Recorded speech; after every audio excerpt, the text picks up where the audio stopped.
हाँ जी बच्चों, very very good morning to all of you. आइए शुरू करते हैं हम अपनी आज की क्लास। बेटा, हमारी क्लास में हमने पिछली क्लास में क्या क्या देखा था जी।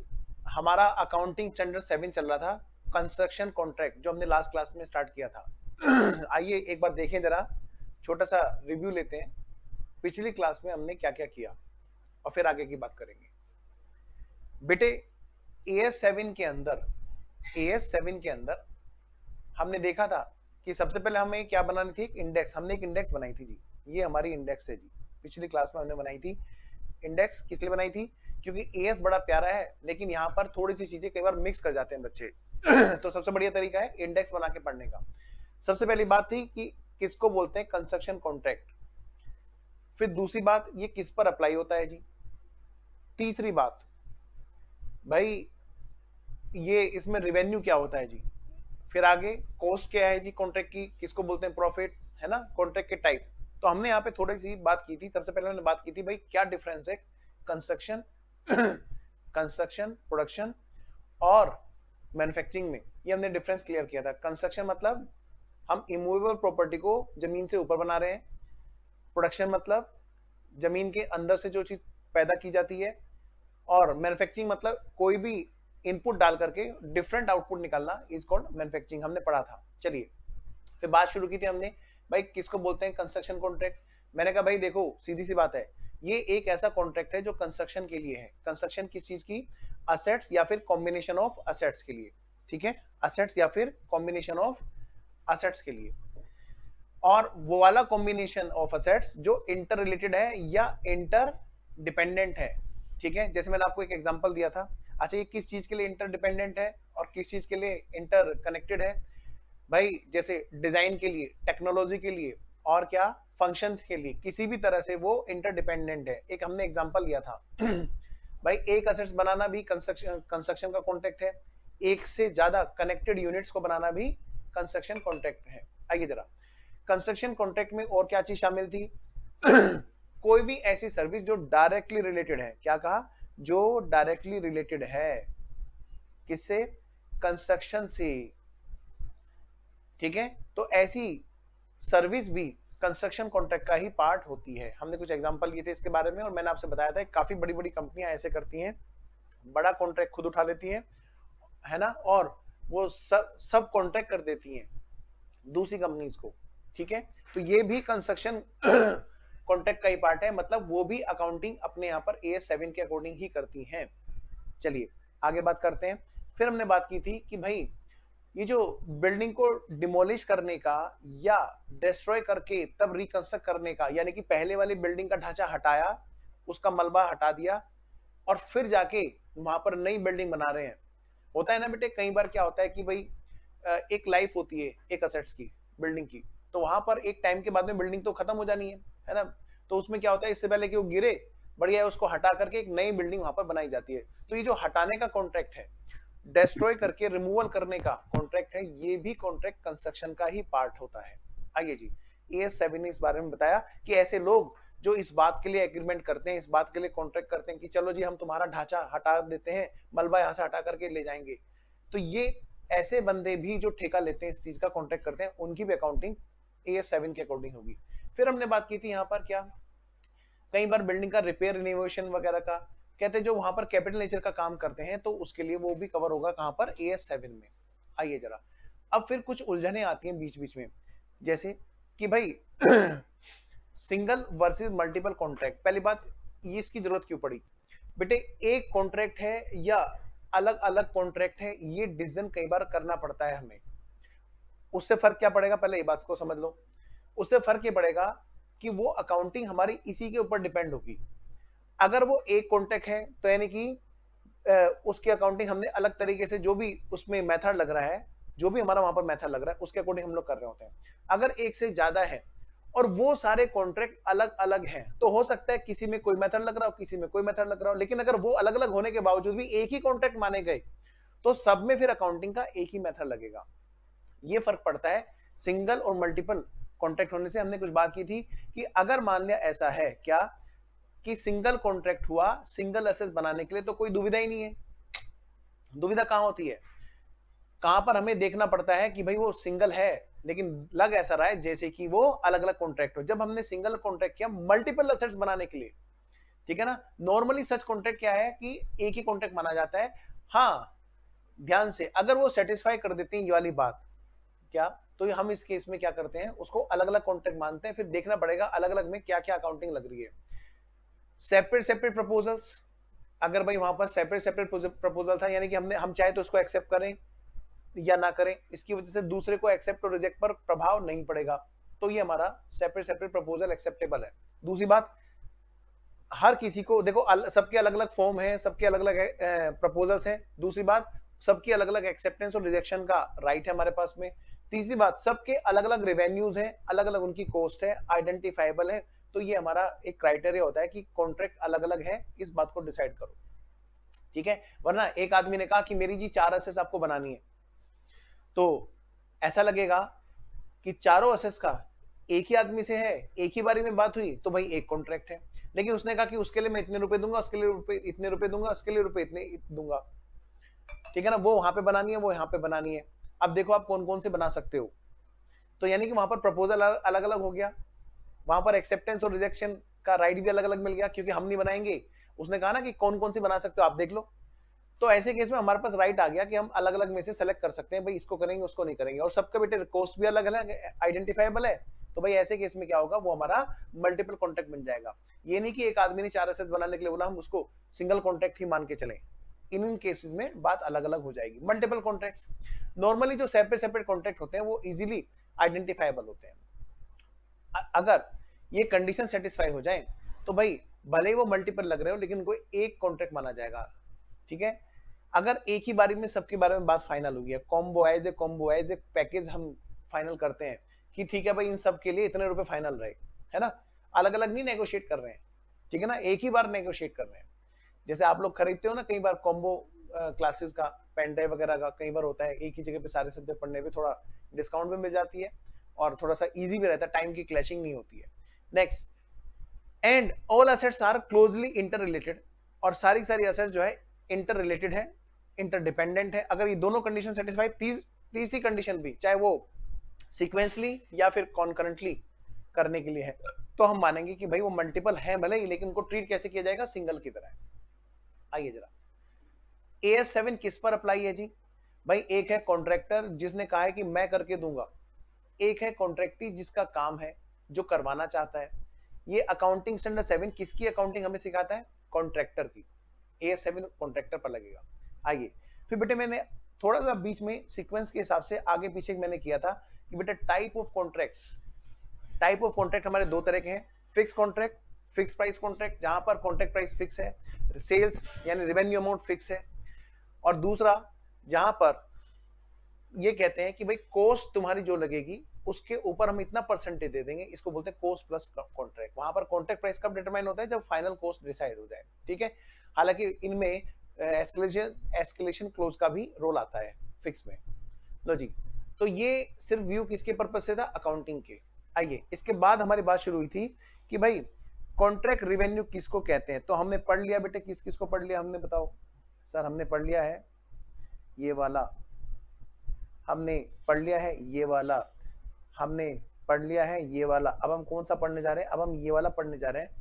तो आप फटाफट से हेडिंग डालो, कॉन्ट्रैक्ट रिवेन्यू। कल मैंने आपको हेडिंग डलवाया होगा, नंबर 3,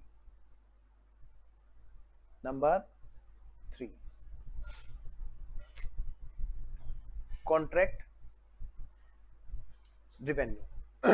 आइए जरा, किसी भी कॉन्ट्रैक्ट में, क्या कहा मैंने, किसी भी कॉन्ट्रैक्ट में रिवेन्यू, मैं फिर पूछ रहा हूं, क्या क्या कहा मैंने, कॉन्ट्रैक्ट रिवेन्यू किसको कहते हैं, यानी कि जो ओवरऑल जो उसका प्राइस है वो क्या है। आइए जरा एक बार इसके बारे में लिखते हैं। इसमें देखो, कॉन्ट्रैक्ट रिवेन्यू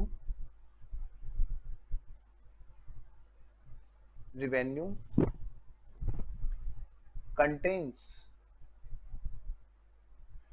फॉलोइंग। बेटे AS7 ने इसके बारे में बताया है कि इनको हम बात करेंगे, इनको हम बोलेंगे कॉन्ट्रैक्ट रिवेन्यू। ठीक है, आइए वो क्या है जी। सबसे पहली बात, ए, हेडिंग डालो, इनिशियली, क्या कहा, इनिशियली जो एग्री किए हैं जिस बात पे, एग्रीड प्राइस, इनिशियली हम जिस प्राइस के लिए एग्री करते हैं वो हमारा क्या होता है, क्या होता है, कॉन्ट्रैक्ट रिवेन्यू। बेटे और कौन कौन बच्चे ऑनलाइन हैं, सब बच्चे एक बार अपना मैसेज करेंगे। आइए जरा, इनिशियली जो कॉन्ट्रैक्ट प्राइस है वो हमारा रेवेन्यू होता है। ये क्या होता है भाई, लिखिए इसके बारे में, फटाफट से लिखो।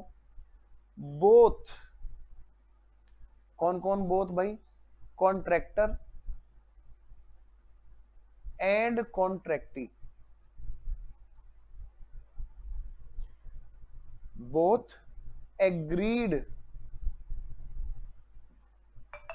आफ्टर नेगोशिएशन, दोनों लोग कॉन्ट्रैक्टर और कॉन्ट्रैक्टी जिस चीज पर नेगोशिएशन के बाद में एग्री करते हैं, बेटा नेगोशिएशन यहां पर जरूरी है, ठीक है ना, आफ्टर नेगोशिएशन किसके regarding, about design, specification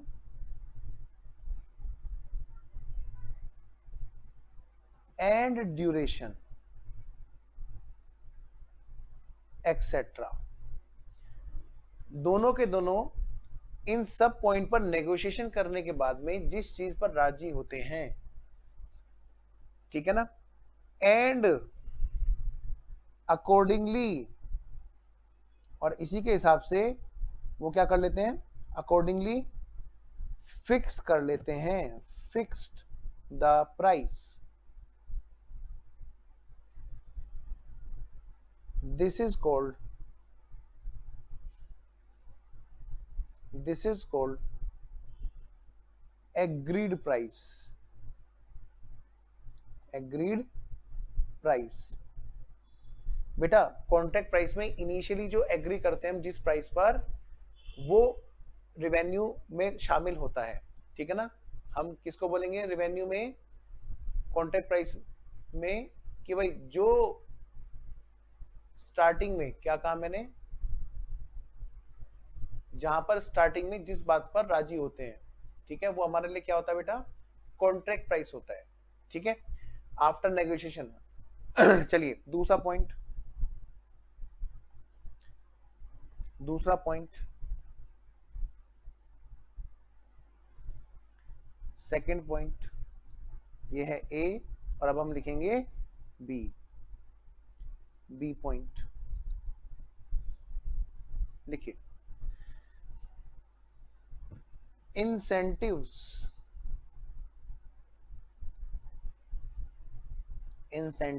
are also part of contract price। भाई ये जो इंसेंटिव्स होते हैं ना, मान लिया किसी पर्सन ने कॉन्ट्रैक्ट किया, क्या कॉन्ट्रैक्ट किया, कि भाई तुम इतने टाइम में बना करके दिखाओ, ये वाला ये कंस्ट्रक्ट करके दिखाओ। कॉन्ट्रैक्टर और कॉन्ट्रैक्टी के बीच में एक एग्रीमेंट हुआ, एक कॉन्ट्रैक्ट हुआ कि भाई ये कंस्ट्रक्ट होना है और वो इतने टाइम के अंदर अंदर होना है कंस्ट्रक्ट, और उसके ये स्टैंडर्ड्स हैं। अब हुआ क्या कि वो पर्सन जो कॉन्ट्रैक्टर है उसने उस काम को बहुत अच्छे से करके दिखाया उतने टाइम के अंदर, मतलब जो उसने कही थी ना क्वालिटी, उससे भी बेहतर काम कर दिया, तो कॉन्ट्रैक्टी ने खुश होकर उसको कुछ इंसेंटिव दिया। तो ऐसा जो इंसेंटिव है वो भी कॉन्ट्रैक्ट प्राइस का ही पार्ट माना जाएगा। नंबर एक बात। नंबर दूसरी बात, बेटे कई बार क्या होता है कि कॉन्ट्रैक्ट जो है वो टाइम से पहले काम कर दिया जाता है, कंस्ट्रक्शन का कॉन्ट्रैक्ट टाइम से पहले पूरा कर दिया जाता है, तो ऐसे केस में भी कॉन्ट्रैक्ट कई बार इंसेंटिव देता है, तो वो इंसेंटिव भी किसका पार्ट होता है, कॉन्ट्रैक्ट प्राइस का पार्ट होता है। आइए इसी बारे में लिखते हैं जरा जल्दी से। हाँ जी, लिखिए, incentive may be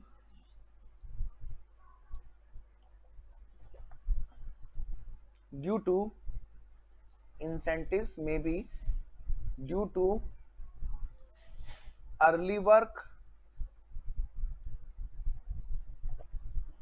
or more than the standard work.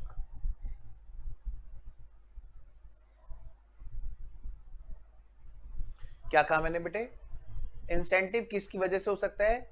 जल्दी काम करने या स्टैंडर्ड से भी ज्यादा अच्छा काम करने की वजह से इंसेंटिव दिया जाता है। लिखिए,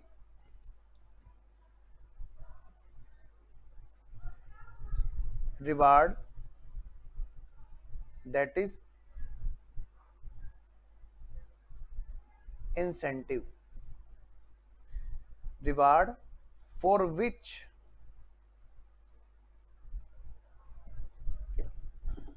contractee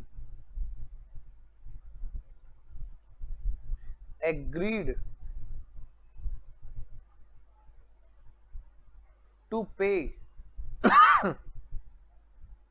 to the contractor। भाई अगर कोई भी चीज है उसके लिए पहले एग्री होना जरूरी है, ठीक है ना। कॉन्ट्रैक्टर को कॉन्ट्रैक्टी देने के लिए एग्री हुआ, ठीक है ना। किसके लिए? For his good work.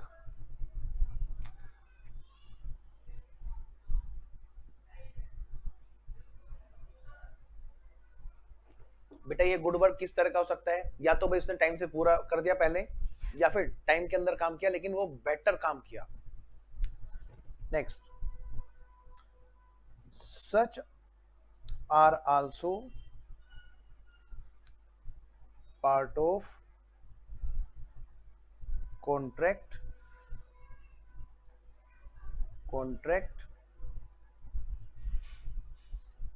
Revenue. बेटा ये भी किसका पार्ट होगा? कॉन्ट्रैक्ट रिवेन्यू का पार्ट होगा, ठीक है। आइए आगे बढ़ते हैं। नेक्स्ट पॉइंट है हमारा पॉइंट नंबर सी। मतलब अभी हमने क्या देखा? हमारे यहाँ पर कॉन्ट्रैक्ट रिवेन्यू में क्या क्या पार्ट होगा? इनिशियली एग्रीड प्राइस प्लस कुछ इंसेंटिव है, ठीक है। ये बातें तो अगर आप देखें तो ये तो बातें कहीं ना कहीं बेटे स्टार्टिंग से ही डिसाइड होगी। अगर आपने इतने टाइम के अंदर काम कर दिया, जैसे होता नहीं है हमारे घर में भी तो होता रहता है अक्सर, क्या घर वाले कहते हैं कई बार, जब मैं पढ़ा करता था तो कहते थे चल तू अच्छा इतने नंबर आए तो तेरे को साइकिल दिलाएंगे, इतने नंबर आए तो तेरे को मोटरसाइकिल दिलाएंगे, इतने नंबर आए तो तेरे को मोबाइल दिलाएंगे। कसम से मेरे साथ तो बहुत धोखा हुआ। सीए बनने के बाद जाकर के मुझे मोबाइल मिला, सीए बनने के बाद जाकर के मुझे मोटरसाइकिल मिली, इतने नहीं मिली, बस मुझे गोली मिलती रही थी। बेटा यहाँ पर गोलीबाजी नहीं होती है, यहाँ पर इंसेंटिव मतलब आपके लिए एक प्रोत्साहन रहता है। कॉन्ट्रैक्टर को कॉन्ट्रैक्टर ये कहता है कि अगर आपने इतने टाइम के अंदर अंदर काम कर दिया तो आपको ये इतना % और हम एक्स्ट्रा देंगे, ठीक है। तो यानी कि अगर मैं देखूं तो कॉन्ट्रैक्टर के लिए रेवेन्यू क्या होगा? एक तो जो स्टार्टिंग में डिसाइड हुआ है ना, एक तो वो इनिशियली एग्रीड प्राइस, और साथ साथ में क्या कोई और एडिशनल जो उसको जो इंसेंटिव मिला है वो भी उसका पार्ट होगा।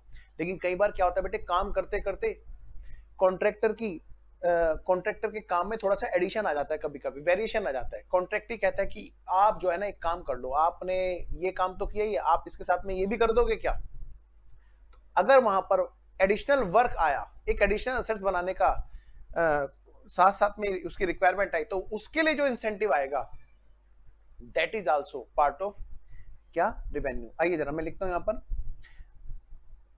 Point number C. मैं एक हेडिंग डाल रहा हूं यहां पर, एक बार छोटा सा फिर एक्सप्लेनेशन करूंगा मैं यहां पर। हाँ जी, वेरिएशन, क्या कहा मैंने? वेरिएशन। अच्छा एक चीज और लिखाना है, रुको, इस हेडिंग डालने से पहले एक चीज और लिखा रहा हूं। हमें क्वेश्चन में कैसे पता चलेगा इसके बारे में, और हम इसको क्वेश्चन में किस बेसिस पर रिकॉर्ड करेंगे? मान लिया एग्जाम में थ्योरी का यही क्वेश्चन आ गया कि भाई बताओ इंसेंटिव को कब रिकॉर्ड करेंगे, तो इसकी कुछ कंडीशन लिखा देता हूं, है ना। मान लिया क्वेश्चन आए तो कम से कम आप परेशान तो ना हो। आइए जरा यहां पर एक और पॉइंट डाल दो पहले, क्या? फॉर रिकॉग्नाइजिंग इंसेंटिव, क्या कहा? Incentives as contract revenue following conditions are must to satisfy. Number 1 condition और नंबर 2 कंडीशन, ये 2 कंडीशन है जी। चलो पहले नंबर 1 लिखते हैं, लिखे यहां पर जो हमारा जो कॉन्ट्रैक्ट वर्क है, क्या कहा मैंने, हमारा कॉन्ट्रैक्ट वर्क जो है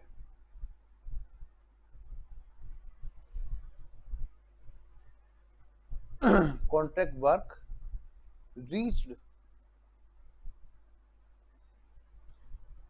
टू सच एडवांस स्टेज, भाई हमने इतने एडवांस लेवल तक काम कर लिया, मतलब इतना सारा हमारा काम हो गया कि बस अब तो लगभग तय है कि भाई काम हो ही जाएगा, अब तो भाई इंसेंटिव मिल जाएगा। होता है ना कई बार कि पापा पापा हाँ, मम्मी मम्मी हाँ, अब बार पक्का 80% से ऊपर लाऊंगा, देखो मेरी इतनी बढ़िया तैयारी होगी, ये होगी होगी। तो क्या वो खरीदने की तैयारी करते हैं आपके लिए मोटरसाइकिल? नहीं। और आप भी खुश होना शुरू कर देंगे? नहीं। वो पहले एग्जाम तो दो, एग्जाम आपका जैसे ही हुआ, रिजल्ट आया नहीं आया और आप श्योर हो गए भाई साहब एग्जाम भी बढ़िया गया, अब तो हम खुशी मना सकते हैं कि पक्का बाइक आएगी। तो समझ रहे मेरी बात? तो यही काम यहां पर है कि इंसेंटिव को हम बुक्स में कब रिकॉर्ड करें, कब रिकॉर्ड करें, जब ये दोनों बातें सेटिस्फाई हो जाए कि हमारा काम इतनी एडवांस स्टेज तक पहुंच चुका है कि बस अब तो वापस हटना इम्पॉसिबल लगभग, है ना। सच advance stage that it has become, ये स्टडी मैट का वर्ड है, मैं यहां पे लिख रहा हूं probable, it has become probable that we should get incentive। एक तो ये बात, भाई हमने काम इतना निपटा लिया है कि हाँ बस अब तो हो ही गया बस काम। दूसरी बात, हमें ये भी पता हो कि इंसेंटिव कितना मिलेगा, उसको मेजर भी कर सकते हो। लिखिए यहां पर, amount of incentive can be measured, can be measured. पता चला ठीक है भाई काम कर लिया हमने, लगभग तय है, पर ये नहीं पता कि अगला आदमी खुश होकर कितना देगा। पता चला वो स्टार्टिंग में तो डिसाइड नहीं हुआ, मान लो डिसाइड होता है स्टार्टिंग में कि हाँ भाई अगर 15 दिन के अंदर काम पूरा करोगे तो 5% मिलेगा, अगले 40 दिन के अंदर करोगे तो 2% रह जाएगा, उससे आगे करोगे तो इतना परसेंट। अगर ये बात डिसाइड थी फिर तो हम कैलकुलेट कर सकते हैं और तभी हम बुक्स में ला सकते हैं। लेकिन अगर ये था कि भाई हम तुम्हें इनाम देंगे, हम तुम्हें इंसेंटिव देंगे, जो हमारी मर्जी होगी हम वो देंगे, भाई तुम्हारी मर्जी, तो हम तो फिर तो अमाउंट नहीं एस्टिमेट कर सकते ना। तो जब हम एस्टिमेट नहीं कर सकते, भले पहली कंडीशन सेटिस्फाई हो कि हमने इतने दिन के अंदर काम पूरा कर दिया, लेकिन अगला क्या इंसेंटिव देगा हमें पता नहीं है, तो भाई वो हमारे कॉन्ट्रैक्ट रेवेन्यू का पार्ट हम बना नहीं सकते, उसको कॉन्ट्रैक्ट रेवेन्यू में शामिल नहीं कर सकते। उसके लिए ये दोनों कंडीशन सेटिस्फाई होनी जरूरी है इंसेंटिव के लिए। आइए जी, अब अगला है हमारा सी पॉइंट। अब हम चलते हैं बेटा सी पॉइंट पर। देखिए यहां पर वेरिएशन या कह सकते हैं चेंजेस इन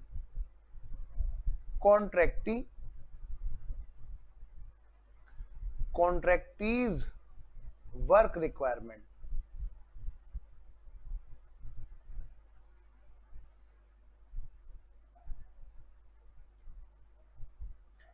अगर मान लिया कॉन्ट्रैक्टी के वर्क की रिक्वायरमेंट जो है उसमें चेंज आ रहा है, कॉन्ट्रैक्टी ने कहा यार ये भी कर दोगे क्या, ये भी कर दोगे क्या, ये भी कर दोगे क्या, मतलब उसने कुछ चीजें वहां पर थोड़ा सा काम बढ़ा दिया कि भाई ये वाली असेसमेंट बना सकते हो क्या। जैसे वो मान लो उसने बिल्डिंग बनवाने के लिए बोला था, हमने बना लिया जी। उसने कहा कि यार थोड़ा सा मैं चाह रहा था कि यहाँ पर जिम ना बन के ना, यहाँ पे जिम ना बनाए, यहाँ पर स्विमिंग पूल बना दे क्या, बना सकते हो क्या, मतलब तो इसका मतलब क्या है, उसके रिक्वायरमेंट में चेंज आता जा रहा है। तो अब ऐसे केस में हम कहेंगे भाई साहब इसके लिए पैसे इतने और बढ़ाने पड़ेंगे, है ना, बात में समझ रहे हो। या इसकी रिक्वायरमेंट पता चला, उसने कहा छोड़ो यार जिम मत बनाओ, मत बनाओ, हम बाहर हो आएंगे, 1000 रुपए महीने का किराया तो लगेगा जिम का, हम चले जाएंगे बाहर, हम बनाते नहीं घर में, छोड़ो छोड़ो, स्विमिंग पूल भी नहीं, ठीक है ना, 3000 रुपए महीना स्विमिंग पूल में हम बाहर ही हो जाएंगे, छोड़ो घर पे नहीं बनाते। तो मतलब रिक्वायरमेंट में चेंज आ गया, तो एडिशन का होगा या फिर रिडक्शन का होगा, किसी भी तरह से, मतलब उसका असर रेवेन्यू पे आएगा या नहीं आएगा। अब हम इस बात को कंसिडर कर रहे हैं, हमें क्या कैलकुलेट करना है बोलो, हमें कैलकुलेट करना है जी, किसको बोलते हैं रेवेन्यू। जैसे सेल्स प्राइस होता है ना, गुड्स के सेल करना है, ऐसे कॉन्ट्रैक्टर का अपना क्या है, कॉन्ट्रैक्ट के बदले उसको प्राइस मिलना है, कॉन्ट्रैक्ट प्राइस जिसको बोलते हैं। वो कॉन्ट्रैक्ट प्राइस क्या होता है, एक तो स्टार्टिंग में जो जोड़ा डिसाइड किया वो, दूसरी बात जो इंसेंटिव वहां पर थे, और अगर मेजरेबल है, ठीक है ना, श्योर होने के बाद में, तो वो, फिर मान लिया कोई एडिशनल रिक्वायरमेंट उनकी आई कि भाई या तो ये काम करते हैं एडिशनली, या ये वाला काम कम करते हैं, है ना, मैं अब उसकी बात कर रहा हूं। लिखिए फटाफट से एक बार लिखो, if variation is there then agree in the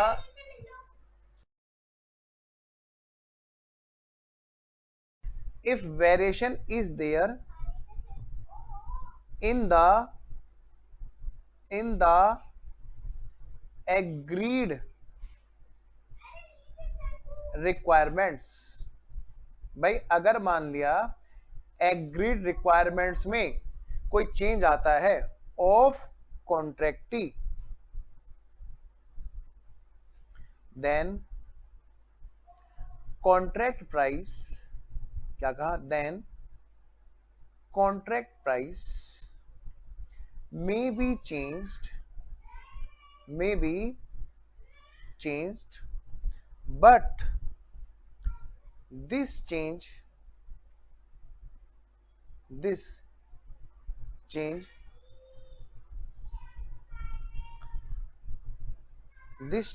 is adjusted, मतलब बेटे प्लस या फिर माइनस करेंगे, है ना, in the contract price only if, कहते हैं इसको तभी हम बात करेंगे बेटे, देखो सबसे पहले तो बहुत ज्यादा जरूरी है, किस चीज के लिए, both agreed, only if both agreed, कौन कौन बेटा, कॉन्ट्रैक्टर एंड कॉन्ट्रैक्टी, कॉन्ट्रैक्टर एंड कॉन्ट्रैक्टी, दोनों के दोनों, एंड दूसरी condition, and such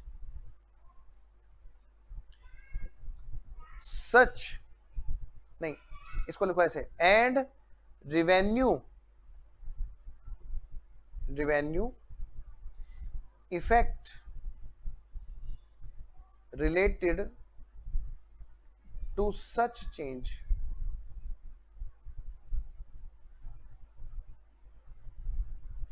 can be measured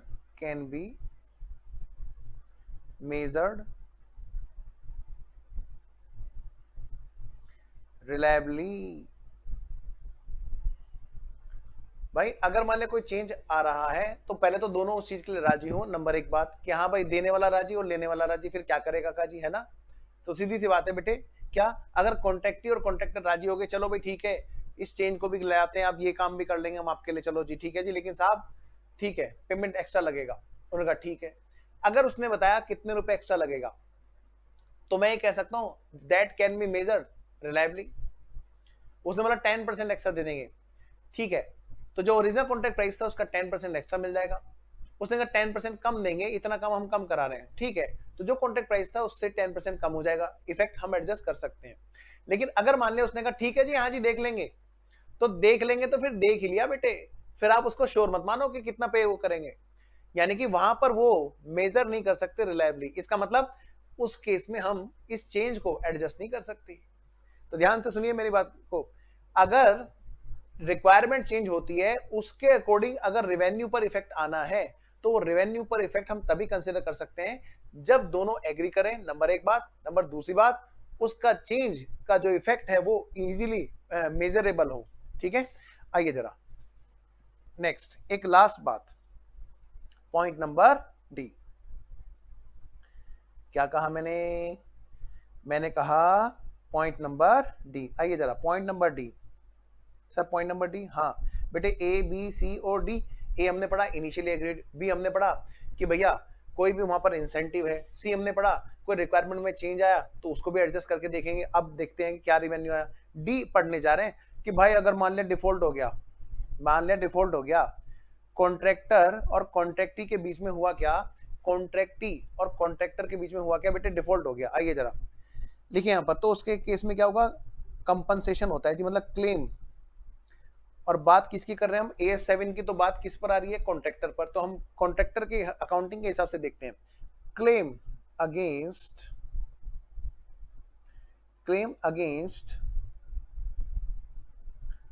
कॉन्ट्रैक्टी।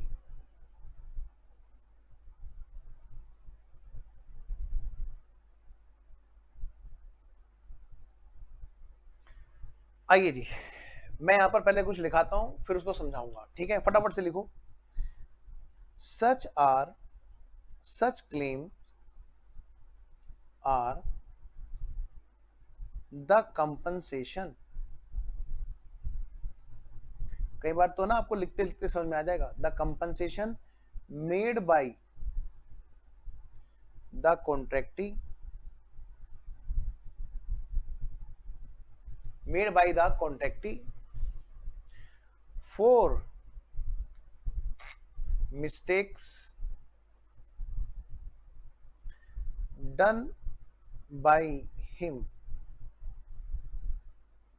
भाई कॉन्ट्रैक्टर को कॉन्ट्रैक्टी की तरफ से कुछ एक्स्ट्रा पेमेंट कई बार पे किया जाता है ड्यू टू डिफॉल्ट ऑफ कॉन्ट्रैक्टी। आइए एक एग्जांपल लेता हूं छोटा सा, अब यहां पे समझाता हूं। मान लिया कॉन्ट्रैक्टी ने कहा था कि भाई साहब ठीक है, मैं आपको रोडी, बदरपुर, सरिया और सीमेंट सब अवेलेबल कराऊंगा, आप अपनी लेबर, अपनी मशीनें, सब चीजें लेके आओ, ठीक है ना, और इतने टाइम के अंदर काम पूरा कर देना। हमने कहा ठीक है भाई कर देंगे। अब हुआ क्या, उसने रॉ मेटेरियल लेट सप्लाई किया, या बीच में कुछ डिले कर दिया, बीच में कुछ इस तरह गड़बड़ कर दी, तो उस वजह से हमारा काम रुक गया। तो फिर भाई टाइम की लिमिट हमारी थोड़ी ना है, हमें भी तो दूसरे काम होंगे, दूसरे काम छोड़ करके हम तुम्हारे काम पे आए हुए हैं, हमारा दूसरी जगह का रेवेन्यू छूटेगा। इसका मतलब अब तुम्हें इतना, हमें कंपनसेशन क्लेम हम तुमसे कर रहे हैं। तो ये जो क्लेम है, ये वो क्लेम है जो कॉन्ट्रैक्टी कॉन्ट्रैक्टर को पे करेगा ड्यू टू हिज डिफॉल्ट। अगली बात बेटे, यहां पर भी वही बात आएगी कि पहले तो दोनों राजी हो, देने वाला लेने वाला, तब तो बात की जाएगी अकाउंट्स में। दूसरी बात, that can also be measured, तो वो सेम कंडीशन यहां पर मैं फिर से लिखाऊंगा। आइए जरा लिखिए फटाफट, एग्जांपल लिखते हैं। जैसे डिले हुआ जी, डिले हुआ, डिले इन डिजाइन तुमने मुझे बहुत देर में दिया, डिले इन चलो इसको लगते हैं, delay in supply of raw material, आपने कहा था आप हमें सप्लाई करोगे, या फिर डिले इन गिविंग डिजाइन्स वगैरह, भाई तुम हमें डिजाइन देने वाले थे जिस बेस पर तुम्हारी बिल्डिंग, या डिजाइन या बोलो लेआउट ले लो, हमारे यहाँ पे इसको नक्शा बोला जाता है। नक्शा, हर बिल्डिंग का एक नक्शा होता है अपना, है ना। हम भी जैसे देखते हैं कई सारे क्लाइंट का, जैसे बैंक से फाइनेंस कराते हैं, तो उस केस में क्या होता है कि किसी भी मकान को कोई हमारा क्लाइंट अगर परचेज कर रहा होता है, जिसका हाउसिंग फाइनेंस हम लोग बैंक से करवाते हैं, भाई डॉक्यूमेंट तो पूरे करने होते हैं। अच्छा, तो उस केस में नक्शा भी लगता है मकान का, कि भाई ये मकान का नक्शा, कौन सी चीज कहाँ पे, कौन सा कमरा कहाँ पे, टॉयलेट बाथरूम कहाँ पे, नालियां कहाँ से गई हुई है, पूरा एकदम ले डिजाइन होता है, पूरा एकदम कितने इंच की दीवार है वगैरह वगैरह, और प्लॉट में रजिस्ट्री में क्या लिखा हुआ है, कितना एरिया खुला हुआ है, वो सब चीजें उसमें होती है, वो सब नक्शे में डिटेल दी होती है, कितने बाई कितने का है। तो भाई आप हमें डिजाइन दोगे तभी तो हम कुछ कर पाएंगे, आपने डिजाइन लेट दिया तो फिर भाई साहब काम भी लेट हो रहा है, लेकिन आपकी वजह से हमें नुकसान हो रहा है, तो हमें वो कंपनसेशन दो। आइए जरा एक्सेट्रा, इस तरह की कुछ बातें होती हैं। अगली बात, सच claim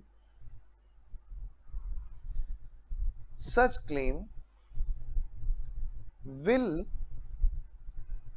also be part of contract. Such claim will also be part of contract price only if, अगर भाई ये दोनों काम हो जाए, ए और B, number one number one number one, पहले तो बेटे बताओ क्या, बोथ एग्रीड, पहली बात तो भाई दोनों के दोनों राजी हो जाएं, हाँ भाई हम कंपनसेशन देंगे, हाँ भाई हम कंपनसेशन देंगे, ठीक है ठीक है। नंबर दूसरी बात, फिर वही बात, अमाउंट कैन बी कैलकुलेटेड, ठीक है जी हम चिंता मत करो, हम आपको कुछ एक्स्ट्रा पे कर देंगे। कुछ का मतलब क्या होता है भाई, अमाउंट बताओ तब तो हम अकाउंट्स में लाएं, और नहीं तो फिर हम मानेंगे कि भाई अभी बात नहीं है, अभी हम बुक्स में नहीं ला सकते। अमाउंट कैन बी कैलकुलेटेड या मेजर्ड, है ना, तब बात होगी जी। उम्मीद है यहां तक बात आपको समझ में आई। तो हमने बात की, क्या क्या बात की जी, हमने बात की सर यहां पर ये वाली, कौन कौन सी जी, हमने बात की ये वाली, ये वाला हो गया काम, ये वाला हो गया काम, ये वाला हो गया काम, ये वाला हो गया काम। अब हम करने जा रहे हैं ये वाला, कॉन्ट्रैक्ट कॉस्ट नंबर 4। तो हेडिंग डालते हैं बेटे फटाफट से, नंबर 4। मैं मान रहा हूं कि आपने नोट कर लिया। आइए जरा बेटे, इस एएस में समझना जरूरी है, वरना ये एएस बड़ा उलझाता है, ठीक है। और जिस बच्चे ने इसको समझ के किया ना, क्वेश्चन तो बल्ले बल्ले, पता भी नहीं चलेगा। कॉस्ट ऑफ कॉन्ट्रैक्ट, और ये आपके वहां पे भी काम आएगा कॉस्टिंग में। भाई कॉस्ट ऑफ कॉन्ट्रैक्ट कहते किसे हैं, देखो भैया, किसी भी कॉन्ट्रैक्ट की, देखिए यहां पर, किसी भी कॉन्ट्रैक्ट की बेटे जो कॉस्ट है, उस कॉस्ट को देखो, लिख लो, कॉस्ट रिलेटेड या cost of contract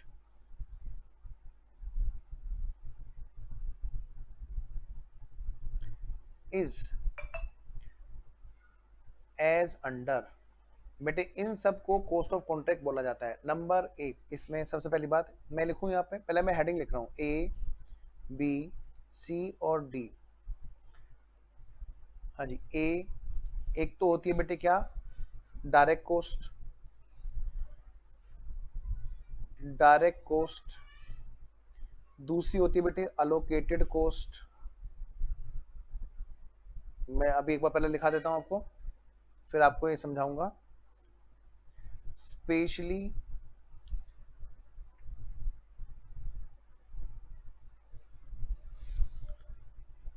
chargeable cost, और फिर यहां पर बताया गया है AS7 के द्वारा, कॉस्ट में डज नॉट इंक्लूड, ये वाली चीजें शामिल नहीं होंगी। हम इन 4 हेडिंग में इस बात को पूरा करेंगे।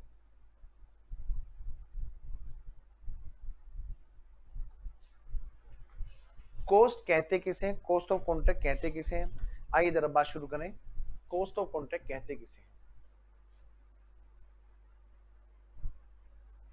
उम्मीद है आपने नोट कर लिया होगा। आइए सबसे पहले हेडिंग डालें, डायरेक्ट कॉस्ट। आइए इसके कुछ एग्जांपल लिखेंगे और इसके बारे में पहले समझेंगे। हालांकि आप सब बच्चे लोग कॉस्टिंग में अच्छे से जानते हो, बहुत अच्छे से समझते हो, यस भाई। डायरेक्ट कॉस्ट वो है which can be directly related to a single unit of production, हमने पढ़ा है कॉस्टिंग में, वही बात यहाँ पे। कॉन्ट्रैक्ट की डायरेक्ट कॉस्ट क्या है, which can be directly related to contract, जो कॉस्ट कॉन्ट्रैक्ट से डायरेक्टली रिलेट करती है वो होती है कॉन्ट्रैक्ट की डायरेक्ट कॉस्ट। अगली बात, अलोकेटेड कॉस्ट किसको कहते हैं, पहले जरा इसको समझ लें।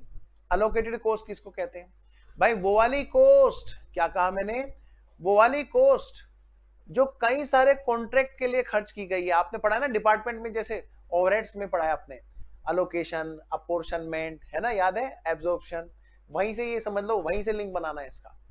जब हम कई सारे कॉन्ट्रैक्ट्स के लिए एक कॉस्ट कॉमनली खर्च करते हैं और उसको अलोकेट करते हैं, 1 2 3 4 जितने भी, मतलब 4 कॉन्ट्रैक्ट, तो चारों कॉन्ट्रैक्ट पर अलग अलग हम उसको बांटते हैं एक रीजनेबल बेसिस पर, कॉस्टिंग में जैसे हम पढ़ते हैं बिल्कुल वैसे ही।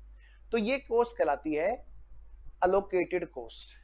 तो किसी भी कॉन्ट्रैक्ट में एक तो होती है डायरेक्ट कॉस्ट जो टोटली उसी कॉन्ट्रैक्ट के लिए खर्च की गई है, ठीक है ना, डायरेक्टली रिलेटेड है, जैसे आपका मटेरियल हो गया, लेबर हो गया, है ना, वगैरह वगैरह। और एक होती है कि कॉमनली की गई है कई सारे कॉन्ट्रैक्ट के लिए, उनमें से पार्टिकुलर कॉन्ट्रैक्ट की जब हम अकाउंटिंग कर रहे हैं तो उससे रिलेटेड जो कॉस्ट है वो हमारी हो जाती है अलोकेटेड कॉस्ट। फिर अगली बात, अब कई बार क्या होता है, कुछ स्पेसिफिक कॉन्ट्रैक्ट के लिए कुछ स्पेशल खर्चे करने पड़ जाते हैं, ठीक है, वो कहलाएंगी स्पेशली चार्जेबल कॉस्ट। ठीक है, आइए जरा एक और है हेडिंग यहाँ पर, कॉस्ट डज नॉट इंक्लूड। भाई कॉस्ट में हम इन चीजों को शामिल नहीं करेंगे बेटे, ये वो वाले खर्चे होते हैं जैसे सेलिंग एंड डिस्ट्रीब्यूशन के हो गए, ऑफिस एडमिनिस्ट्रेशन वगैरह के हो गए, इस टाइप के खर्चे वो कॉन्ट्रैक्ट के कॉस्ट का पार्ट नहीं बनते। आइए इनके बारे में लिखते हैं एग्जांपल सही। देखिए cost, direct cost, these are the costs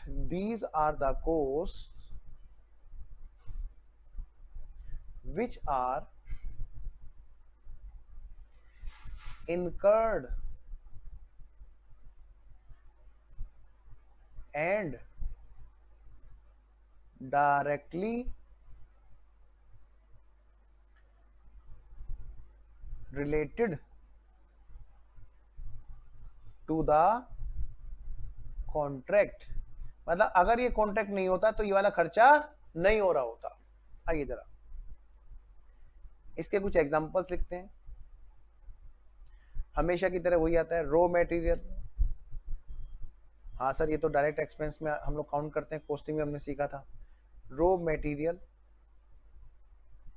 है ना, और क्या हो सकता है, डायरेक्ट लेबर, सीधी सी बात है जी, बिल्कुल सही बात है जी। डायरेक्ट मटेरियल, डायरेक्ट लेबर, बिल्कुल सही बात है जी। नंबर 3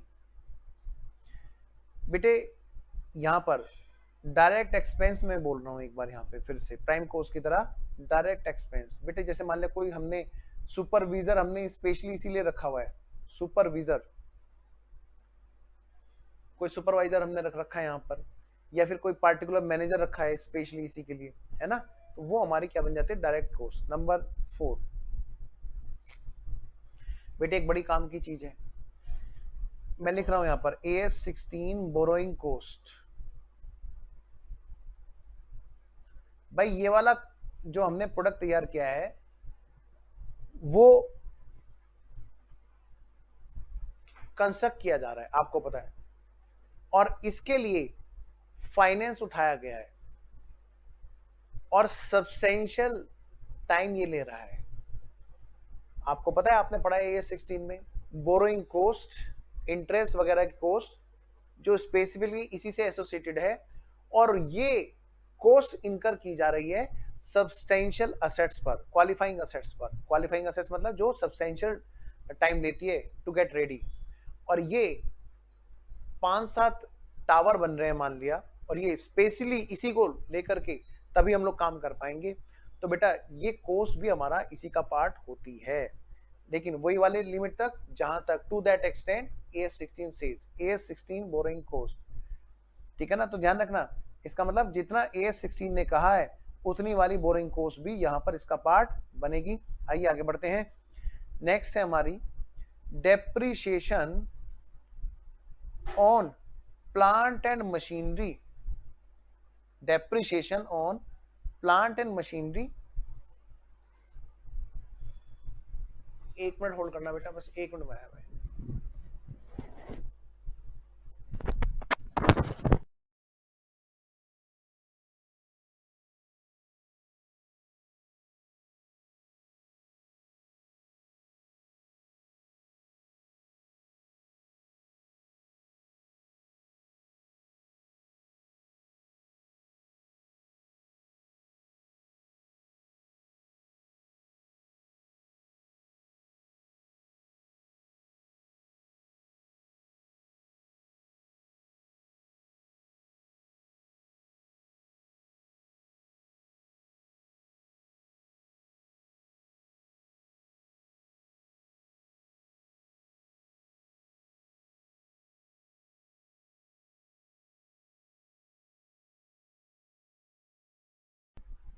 हाँ जी बेटा, आप लोग हैं वहां पर, समझ में आ रहा अच्छे से? एक बार प्लीज मुझे बताओ यहां तक क्लियर है?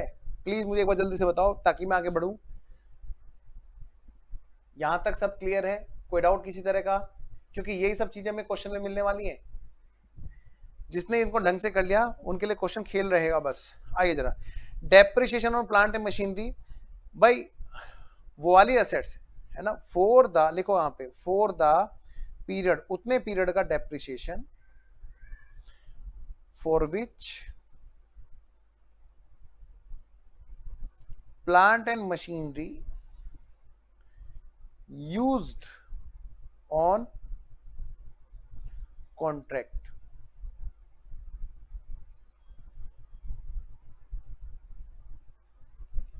उतने टाइम तक का डेप्रिसिएशन, उतने टाइम तक का डेप्रिसिएशन जितने टाइम तक असेट्स को हमने यहां पर यूज किया, उतने टाइम तक का डेप्रिसिएशन बेटा हमारे यहां पर कॉस्ट का पार्ट बनता है। अगली बात बेटा, एक और चीज यहां पर आप देखोगे, कई बार क्या होता है कि जैसे हम लोग कहीं पर भी हम देखते हैं साइट वगैरह पर कंस्ट्रक्शन का काम चल रहा है, तो वहां पर ना झुग्गी झोपड़ी ऐसी बन जाती है कई बार, पता है आपको, आपने देखा है सर? हाँ हमने देखा है। वहां पर लेबर को हम क्या करते हैं, एक टेम्परेरी शेड डाल करके वहां पर, ध्यान रखना ये वर्ड हमारे क्वेश्चन में भी मिलते हैं जो मैं आपको बता रहा हूं इस टाइम पर। क्या कहा, जैसे मान लिया कहीं पे कंस्ट्रक्शन साइट का काम चल रहा है, तो आप देखोगे अक्सर वहां पर क्या होता है कि एक टेम्परेरी शेड डाल दी जाती है, एक टीन डाल दी जाती है, एक टीन बना करके ईंटों का एक मकान सा बना दिया जाता है, छोटा सा कमरा है ना। इसी तरह के तीन चार कमरे बना दिए, सारी लेबर वहां पर वहीं पर ही टाइम बिताती है तब तक। उससे क्या होता है, उससे ये होता है कि लेबर अगले दिन टाइम से काम शुरू करती है और हमारा काम जल्दी जल्दी पूरा हो जाता है। तो ये जो खर्चा है जो उस टेम्परेरी शेड पर, उस टेम्परेरी हट पर, टेम्परेरी मकान पे किया गया है, वो खर्चा हमारा क्या होता है, वो हमारा खर्चा स्पेसिफिकली इस कॉन्ट्रैक्ट से बिलोंग करता है। आइए जरा, तो वो इसी की कॉस्ट का पार्ट होता है। लिखिए जरा, टेम्परेरी हाउस बोलते हैं उसको, टेम्परेरी हाउसेस, ब्रैकेट में लिखो बेटा टी शेड वगैरह। नेक्स्ट, ये हमारी डायरेक्ट कॉस्ट। अब हमारी कौन सी होगी बोलो? हाँ जी, अलोकेटेड कॉस्ट। तो अगला हेडिंग डालो बी, अलोकेटेड कॉस्ट। प्लीज मुझे बताओ यहां तक सब क्लियर है जी? लिखना ओके या क्लियर, और अगर नहीं है तो लिखिए सर ये वाला डाउट है। आइए इधर भाई, मैंने आपको बताया था कॉमन कॉस्ट, लिखिए common cost, common cost which is incurred, which is incurred, incurred for many contracts. बेटे वो वाली कॉस्ट जो बहुत सारे कॉन्ट्रैक्ट्स के लिए खर्च की जाती है, for many contracts, and allocated, उसमें से छांटी जाती है इस पार्टिकुलर कॉन्ट्रैक्ट की, अलोकेटेड ऑन प्रॉपर बेसिस। और भाई अलोकेट की जाती है प्रॉपर बेसिस पर, ठीक है ना। To each contract, to each contract, ये दिस इज कॉल्ड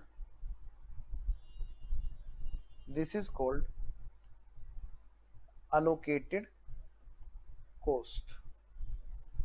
तो ये कॉस्ट कहलाती है बेटा अलोकेटेड कॉस्ट, ठीक है। इसका कुछ एग्जांपल लिखते हैं ये जरा। आइए बेटा इसका एग्जांपल लिखो, जैसे आप देखोगे group insurance, group insurance for labour, मैं लिख देता हूं एक बार, पेरोल डिपार्टमेंट फॉर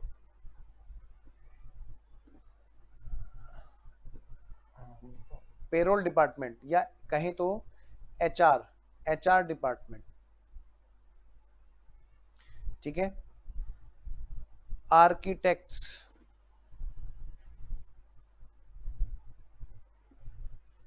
तो ये जो है ये खर्चा वो है जो कई सारे कॉन्ट्रैक्ट के लिए इकट्ठा किया जाता है, क्योंकि बेटे वो जो लेबर है वो लेबर कई सारे कॉन्ट्रैक्ट पे काम करेगी और सबका हमने इकट्ठा इकट्ठा ग्रुप इंश्योरेंस करवा रखा है। तो ऐसे केस में क्या होता है कि हम जब ग्रुप इंश्योरेंस कराते हैं, क्योंकि भगवान न करे कोई मिसहैपनिंग हो जाए, तो उसमें लेबर को पेमेंट करना होता है, ठीक है। तो वहां पर वो ग्रुप इंश्योरेंस जब करवाया हुआ है, तो वो एक तरह से सभी वर्कर का इंश्योरेंस है और सब वर्कर अलग अलग कॉन्ट्रैक्ट पे लगे हुए हैं। तो वहां पर उस ग्रुप इंश्योरेंस के खर्चे को हम देखें तो हम कहते हैं भैया जितने वर्कर वहां पर है उतना खर्चा वहां पे डालो उस वाले कॉन्ट्रैक्ट पे, जितने वर्कर यहाँ पर है उतना खर्चा यहाँ पर इस वाले कॉन्ट्रैक्ट में डालो। तो ये ना कॉन्ट्रैक्ट बेस, कॉन्ट्रैक्ट में बांटा तो जाता है लेकिन एक बेस तो होना चाहिए ना, क्योंकि बेबी को बेस पसंद है क्योंकि कॉस्टिंग में भी तो हम ये बेस सीखते हैं बेटे। तो ये जो खर्चा है ये हम लोग बांटते हैं एक रीजनेबल बेसिस पर, ठीक है। इसको हम बोलते हैं बांटी गई कॉस्ट, अलोकेटेड कॉस्ट। आइए जरा अगला C point, C point specifically chargeable cost, specifically chargeable cost.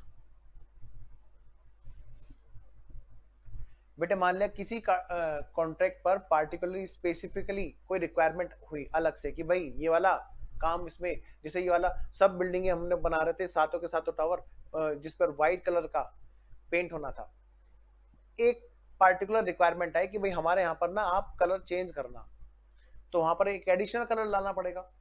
तो वहां पर जो एक्स्ट्रा कॉस्ट आएगी वो बिकॉज ऑफ दैट कॉन्ट्रैक्ट आएगी, तो उसी पे चार्जेबल होगी। आइए जरा cost specifically incurred as per contract terms. ध्यान रखना हम लोग कॉन्ट्रैक्टर की अकाउंटिंग कर रहे हैं, कॉन्ट्रैक्टर की अकाउंटिंग के लिए कॉन्ट्रैक्टर का रेवेन्यू, कॉन्ट्रैक्टर की कॉस्ट, हर कॉन्ट्रैक्ट की हम लोग कैलकुलेट करते हैं, तो उसलिए हम लोग पढ़ रहे हैं इसमें। Cost specifically incurred as per contract terms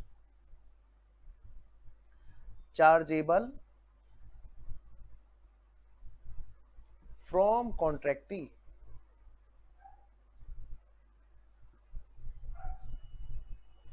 example,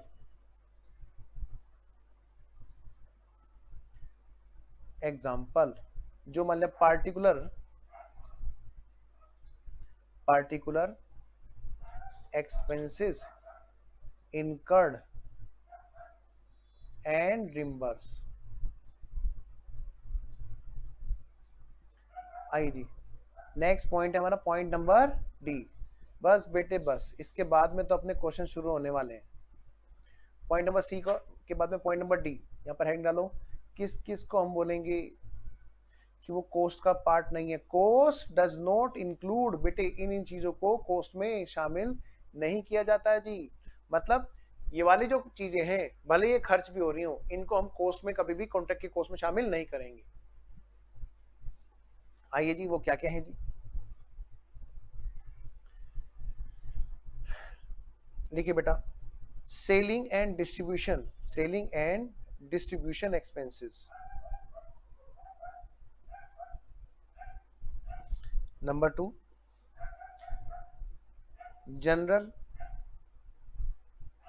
administration expenses. Number 3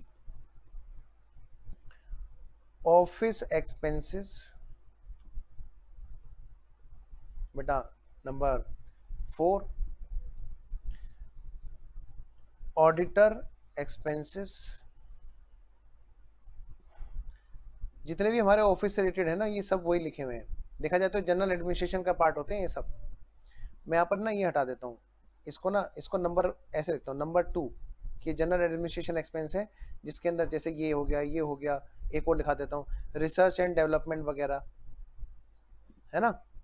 number 4 और नंबर 3 और क्या हो गया बेटा अपना डेप्रिशिएशन। सर डेप्रिशिएशन वो तो हमने काउंट कर लिया था ऊपर, नहीं वो वाला नहीं, उसके अलावा डेप्रिशिएशन जो ऑन असेट्स, उन वाली असेट्स से related, on assets which are not related to construction, जैसे बेटे आइडल प्लांट एंड मशीनरी हमारी होगी, अगर मान ले कोई, उन पर जो डेप्रिसिएशन होगा क्या वो भी शामिल होगा? नहीं जी। अगली बात, आगे आते हैं। अब यहां तक हमने बात पढ़ ली जी कि भाई किस किस चीज को कोस्ट में शामिल नहीं करेंगे। आइए जरा एक बार छोटा सा देखें हमने क्या क्या पढ़ा था। हमने पढ़ लिया जी, हमने क्या क्या कर लिया है जी। आइए जरा, हमने कर लिया है मीनिंग ऑफ कॉन्ट्रैक्ट, हमने कर लिया है एप्लीकेबिलिटी, हमने पढ़ लिया है कि भाई किसको बोलते हैं कॉन्ट्रैक्ट रिवेन्यू, हमने पढ़ लिया है कॉन्ट्रैक्ट का टाइप, और अब हमने ये भी कर लिया है कि भाई किसको बोलते हैं कॉन्ट्रैक्ट की कॉस्ट। आइए अब यहां पर कुछ छोटी सी चीजें हैं। क्या? एक है बेटे रिवेन्यू रिकॉग्नाइजेशन का रूल, और फिर आएगा प्रॉफिट। बताओ प्रॉफिट कब आएगा? सर जब रिवेन्यू में से कॉस्ट माइनस की जाएगी। तो रिवेन्यू तो हमने समझ लिया, लेकिन रिवेन्यू को बुक्स में रिकॉग्नाइज कर लें क्या? मतलब हम उसे अभी रिवेन्यू एज ए सेल हम अपने यहाँ पर एंट्री बुक कर लें क्या? एज ए रिसीट्स हम लोग इनकम में डाल लें क्या? क्योंकि जब हम उस इनकम से, उस रिवेन्यू से एक्सपेंस माइनस करेंगे, कॉस्ट माइनस करेंगे, कॉन्ट्रैक्ट के रिवेन्यू को रिकॉग्नाइज करके फिर कॉन्ट्रैक्ट की कॉस्ट माइनस करेंगे, तभी तो कॉन्ट्रैक्ट प्रॉफिट आएगा। इसका मतलब पहले हमें पढ़ना होगा ये कॉन्ट्रैक्ट के रिवेन्यू के रिकॉग्नाइजेशन के रूल्स। तो आइए जरा हम लोग नेक्स्ट पेज पे हेडिंग डालते हैं। आइए जरा हम लोग नेक्स्ट पेज पर हेडिंग डालते हैं। पॉइंट नंबर कौन सा है जी? 7। सबसे पहले बेटे पॉइंट नंबर 7 डालेंगे, रूल्स फॉर रिवेन्यू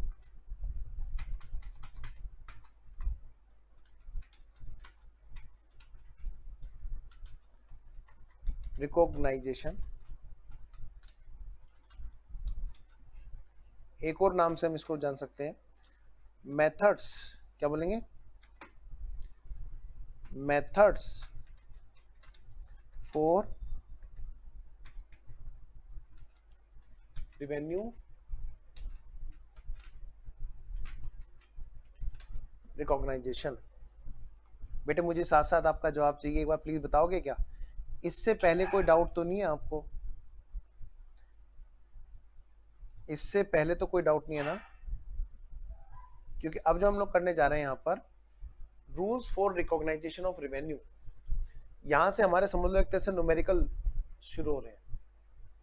जो हमने कॉन्ट्रैक्ट प्राइस डिसाइड हुआ, क्या मतलब? एक बार सुनिए ध्यान से, फिर हम लोग बात तभी शुरू करेंगे।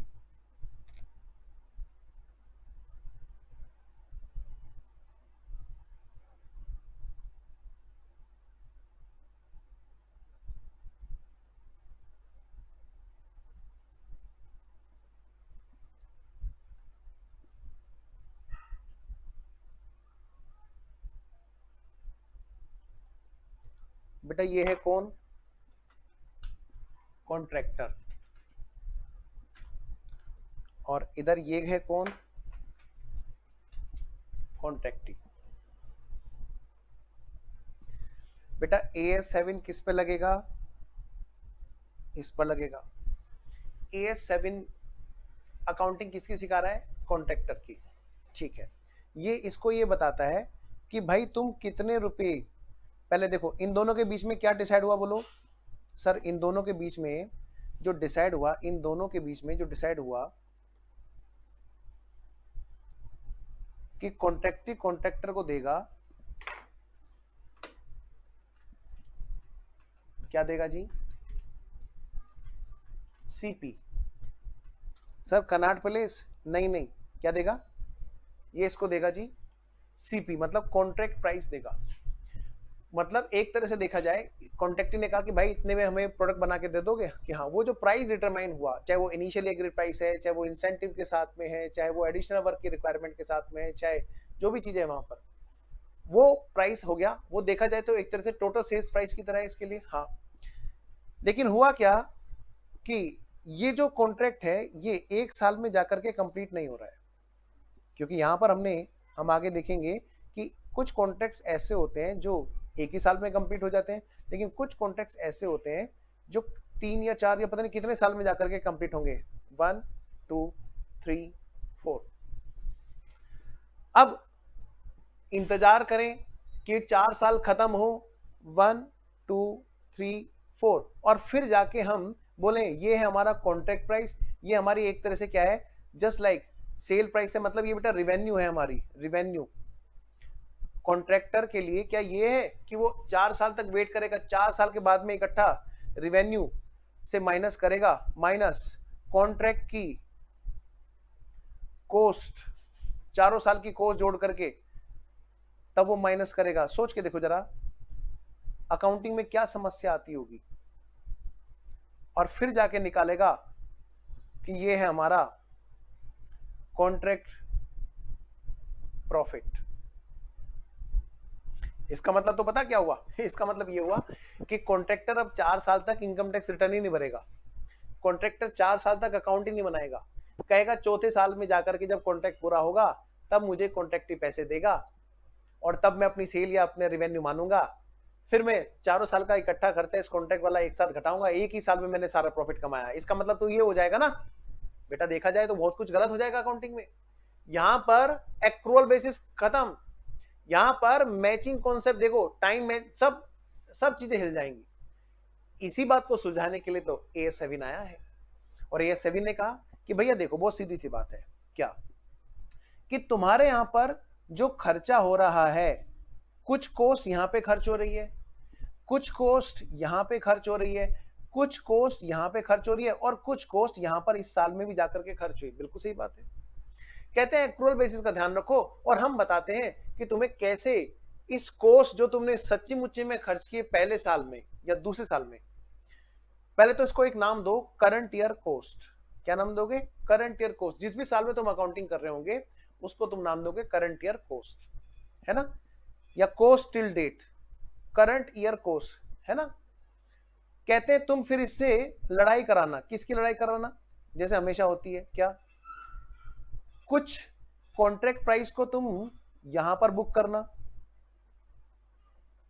और कुछ कॉन्ट्रैक्ट प्राइस को यहां पर बुक करना, कुछ कॉन्ट्रैक्ट प्राइस को यहां पर बुक करना, और कुछ कॉन्ट्रैक्ट प्राइस को तुम यहां पर भी बुक करना, और हर साल का तुम्हें निकालना है प्रॉफिट। क्योंकि बेटे हर साल में कितना कितना प्रॉफिट कमाया वो अलग अलग साल में पता चलना चाहिए ना, अलग अलग साल की रिटर्न भी जाएगी, अलग अलग साल का रिकॉर्ड्स भी मेंटेन होने चाहिए, सब चीजें, क्योंकि सारा प्रॉफिट तो एकदम से नहीं आइस पाइस धप्पा हुआ।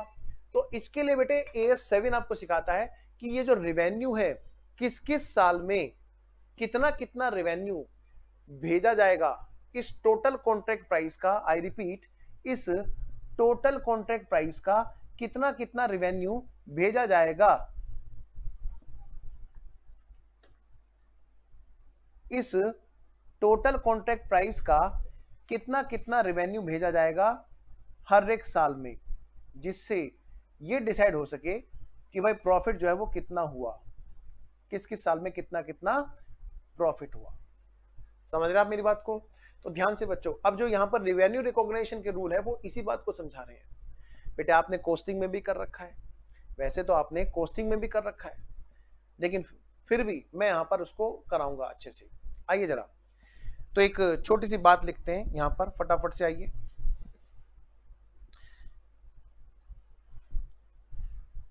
एक बार फिर से हेडिंग डाल दीजिए,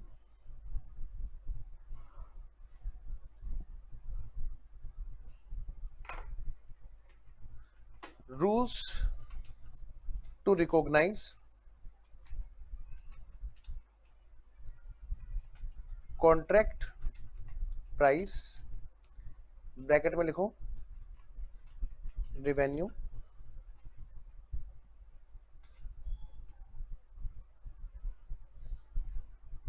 ठीक है, और यहां पर लिखिए नंबर 1, इफ इसको थोड़ा कलर चेंज कर देता हूं, लिखिए if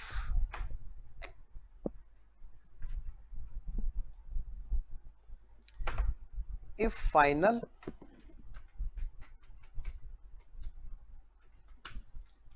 result of contract that is overall contract में क्या होगा लास्ट तक जाकर के, कैन बी एस्टिमेटेड।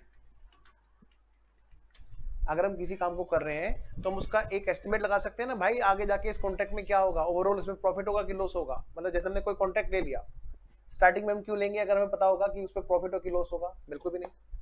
जब हमारा 1 साल हो जाएगा तब हम एक अंदाजा लगा सकते हैं कि भाई 1 साल में इतने पैसे लग गए, हम तो सोच कुछ हो रहे थे। यानी देखा जाए तो कॉन्ट्रैक्ट पूरा करेंगे 2 साल या 3 साल में जाके पूरा होगा, 4 साल में जो भी है भाई ओवरऑल तो लग रहा है अगर इतना इतना खर्चा हुआ तो हमारा अगले साल जाकर के ऐसी ऐसी चीजें कहानी बनेगी, या तो ये फाइनली जाके ये बचने वाला है ना। तो अगर ये हम एस्टिमेट कर सकते होंगे कि final result of contract overall can be estimated, तो ये क्या कहते हैं जी, एस्टिमेटेड रिलायबली। ये भी लिखिए यहां पर, एस्टिमेटेड कौन सा, reliably.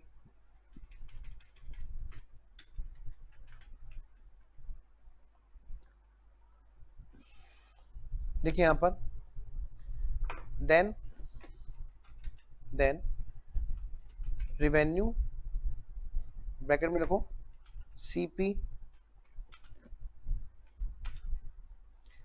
Can be recognised based on stage oblique level of completion. तो क्या कहते हैं कि भाई अगर ऐसा हो सकता है तो भाई एक काम करो, जितना परसेंट आपका काम कंप्लीट हो गया उतना परसेंट आप रिवेन्यू बुक कर लो। अगर हम ऐसा कर सकते हैं तो भाई इसको रिकॉग्नाइज कर लो। किस तरह से कि भाई इतने परसेंट काम कंप्लीट हो गया है, हम लोग इतना रिवेन्यू रिकॉग्नाइज कर लेते हैं। ठीक है। दूसरा नंबर 2, अगर हम ऐसा नहीं कर सकते हैं, कैन नॉट बी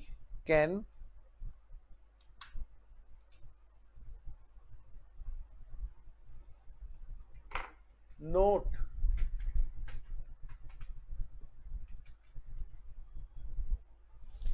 अगर हम ऐसा कर सकते हैं कि भाई ये ऐसा नहीं हो सकता है,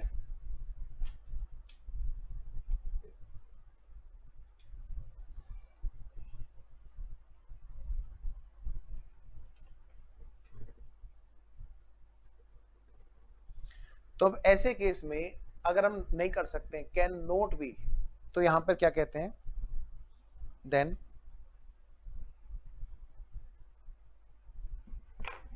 तो क्या कहते हैं जितनी तुम्हारी कॉस्ट लगी बस उतना ही रेवेन्यू बुक करो, उससे ज्यादा नहीं।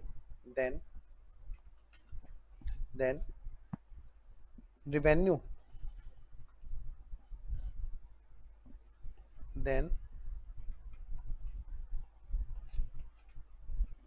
Revenue can be recognised to the extent of cost incurred till date। बस इससे ज्यादा फिर आप रेवेन्यू रिकॉग्नाइज नहीं कर सकते। ठीक है जी, ये चीज है। अब तो मिला के ना कुल बात यहाँ कुल मिलाकर के बात यहाँ पर आ गई कि भाई अगर मान लिया हम रिलायबली मेजर नहीं कर सकते हैं तो हम क्या करेंगे, जितनी हमारी कॉस्ट लगी बस उसी को लिखेंगे सेल, कोई नहीं प्रॉफिट आया ना कोई लॉस आया, कुछ भी नहीं। अब दूसरी बात, अगर भाई हम नहीं रिकॉग्नाइज कर सकते हैं तब है ना ये, तो अगर हम रिकॉग्नाइज कर सकते हैं कि हाँ भाई अगर हम उसको एस्टिमेट कर सकते हैं फाइनल आउटकम को, तो भाई ऐसे केस में हम लोग देखेंगे कितना परसेंट हमारा काम कंप्लीट हो गया है, उस कंप्लीशन की परसेंटेज, उस कंप्लीशन के लेवल के बेस पर हम लोग क्या करेंगे, उसको रिकॉग्नाइज कर सकते हैं। आइए वो क्या चीज होती है देखें जरा। तो अब तो बात यहां पर आ गई हाउ टू डिसाइड। अब अगला पॉइंट इसी के अंदर है, how to decide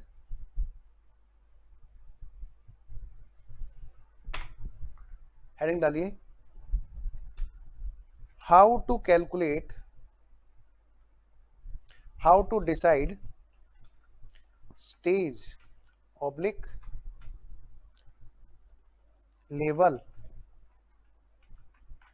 of completion.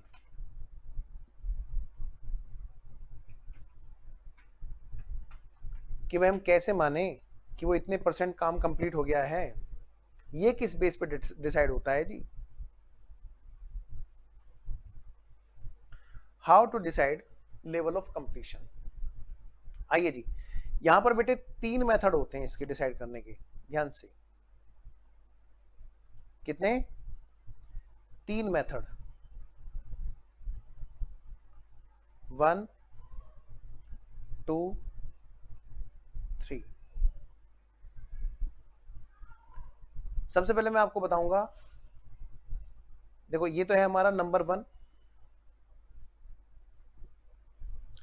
ये है बेटे नंबर 2, और ये है बेटा नंबर 3। हमें एग्जाम में नंबर 1 को फॉलो करना होता है। नंबर 2 और नंबर 3 एग्जाम में बेटे या तो क्वेश्चन बोल देगा ओरली, मतलब क्वेश्चन रिटन में दे देगा कि भाई ये है, तो ठीक है। अदरवाइज बेटे नॉर्मली हमारे एग्जाम में हमेशा नंबर 1 लगता है। सर नंबर 2 और नंबर 3 क्या, नंबर 1 क्या है? आइए मैं आपको पहले नंबर 2 बताता हूँ, नंबर 3।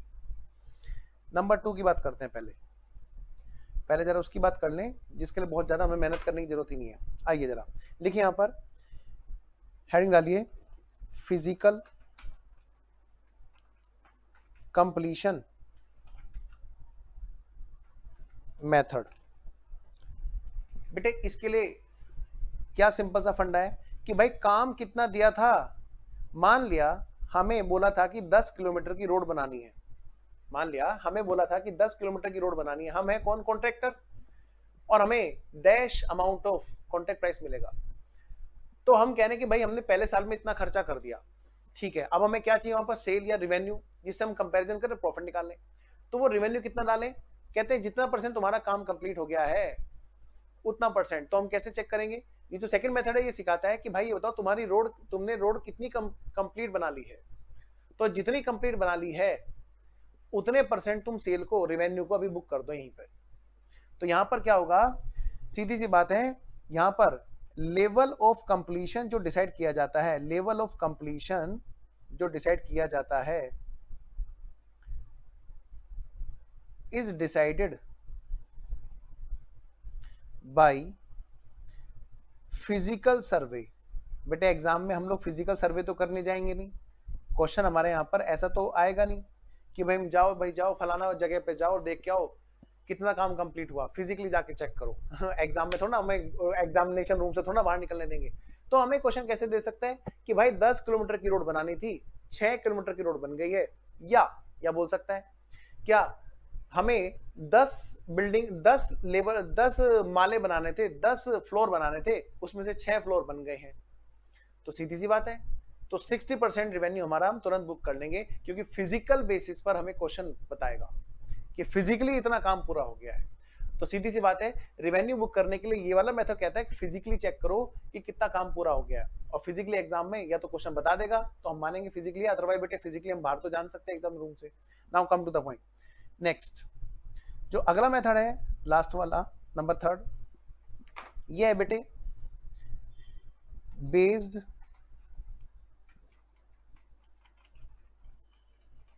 ऑन आर्किटेक्ट्स और इंजीनियर्स। भाई जो तुम्हारे आर्किटेक्ट्स या इंजीनियर्स हैं, ये बताओ, उनसे पूछ लो कि भाई कितना काम पूरा हो गया।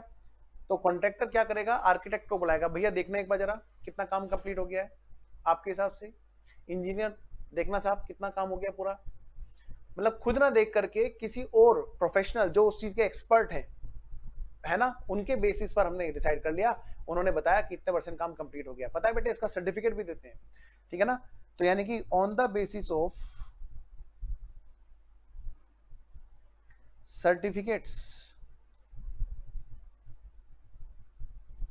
जिसको आप बोलते हो work certified, certificates of architects and engineers. आइए अब जो क्वेश्चन में हमें करना है, जो हमारा सबसे इंपॉर्टेंट पार्ट है, हमें एग्जाम में कुछ ना बोले तो हमें फर्स्ट मेथड ही यूज करना होता है। आइए जरा इसको हम बोलते हैं, आइए जी हेडिंग डालिए, cost completion method. Cost completion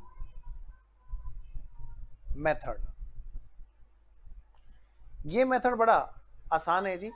इसमें कुछ नहीं, हम ये देखते हैं कि भाई आज तक कितने पैसे खर्च हो चुके हैं। जैसे मैं अगर बात करूं कि हमें ना मान लिया पहले साल की हमें रिवेन्यू, पहले साल का हमें रिवेन्यू बुक करना है, तो हम ये कहेंगे भाई साहब करंट ईयर में देखो कि करंट ईयर में कितनी कॉस्ट हमारी खर्च हो चुकी है करंट ईयर में, और कितनी कॉस्ट है जो आगे जाकर के खर्च होने वाली है। तो आप देख लो ओवरऑल कॉस्ट जो खर्च होगी, क्या कहा मैंने, फिर से बोल रहा हूं, ओवरऑल जो कॉस्ट खर्च होगी उस कॉस्ट में से, उस वाली कॉस्ट में से कितनी कॉस्ट है जो टिल डेट खर्च हो चुकी है। तो जितने परसेंट खर्च हो चुकी है आप क्या करें, उतने परसेंट का रेवेन्यू इस साल बुक कर लें, है ना। आइए जरा, तो यहां पर एक छोटा सा फॉर्मूला बन गया जी इस चीज के लिए, क्या, जिसको आप लोग कॉस्टिंग में भी यूज करते हैं। क्या सर, बताओ बताओ बताओ बताओ। फॉर्मूला बन गया cost till date divided by estimated total cost, और बेटा जी इसको अब हम मल्टीप्लाई कर देंगे किससे, 100 से। तो ये आ जाएगी हमारी डैश, जो भी परसेंटेज होगी, भाई इतना परसेंट हमारा लेवल कंप्लीट हो चुका है काम का। तो सेल या रिवेन्यू जिसको बोलते हैं, फर्स्ट ईयर में फिर हम उतना परसेंट डाल देंगे। फिर सेकेंड ईयर में क्या होगा सर, फिर सेकेंड ईयर में फिर देखेंगे सेकेंड ईयर तक कितने की कॉस्ट खर्च हो गई है। ओवरऑल कॉस्ट जो लग रहा है हमें फाइनली, याद है ना, हम फाइनल आउटकम डिसाइड कर सकते हैं, तभी तो हम बात करेंगे कि फाइनली ओवरऑल देखा जाए तो कितने की कॉस्ट खर्च हो सकती है ओवरऑल मिला करके, टिल डेट और आगे मिला करके। तो टोटल कॉस्ट में से कितने परसेंट कॉस्ट हमारी अभी तक खर्च हो चुकी है, उतने परसेंट हमारा काम कंप्लीट हो गया है। तो टोटल रिवेन्यू का, कॉन्ट्रैक्ट प्राइस का, ठीक है, इतना परसेंट रिवेन्यू हमारा सेकंड ईयर में आएगा, उसमें से फर्स्ट ईयर का हटा करके देखेंगे सेकंड ईयर के नाम का कितना बचा। आइए एक छोटे से एग्जांपल के जरिए मैं आपसे बात करता हूं। आइए एक छोटे से एग्जांपल के जरिए मैं आपको समझाता हूं। यहां पर लो जी, एक एग्जांपल लिखो, एक एग्जांपल लिखो, एग्जांपल नंबर 1, एग्जांपल नंबर 1। बेटे एक क्वेश्चन में दे रखा है कॉन्ट्रैक्ट प्राइस, किसी क्वेश्चन में दे रखा है बेटा कॉन्ट्रैक्ट प्राइस है 50 करोड़, कितना, 50 करोड़। और ये किस चीज का कॉन्ट्रैक्ट है जी, बेटे ये काफी लंबी चौड़ी बिल्डिंग बनानी है और उसका ये कॉन्ट्रैक्ट है। नीचे पार्किंग, ऊपर ये सारे के सारे फ्लैट्स हैं, ये फ्लोर है, और हर फ्लोर पर 3-3 फ्लैट्स हैं, मल्टी स्टोरी बिल्डिंग है।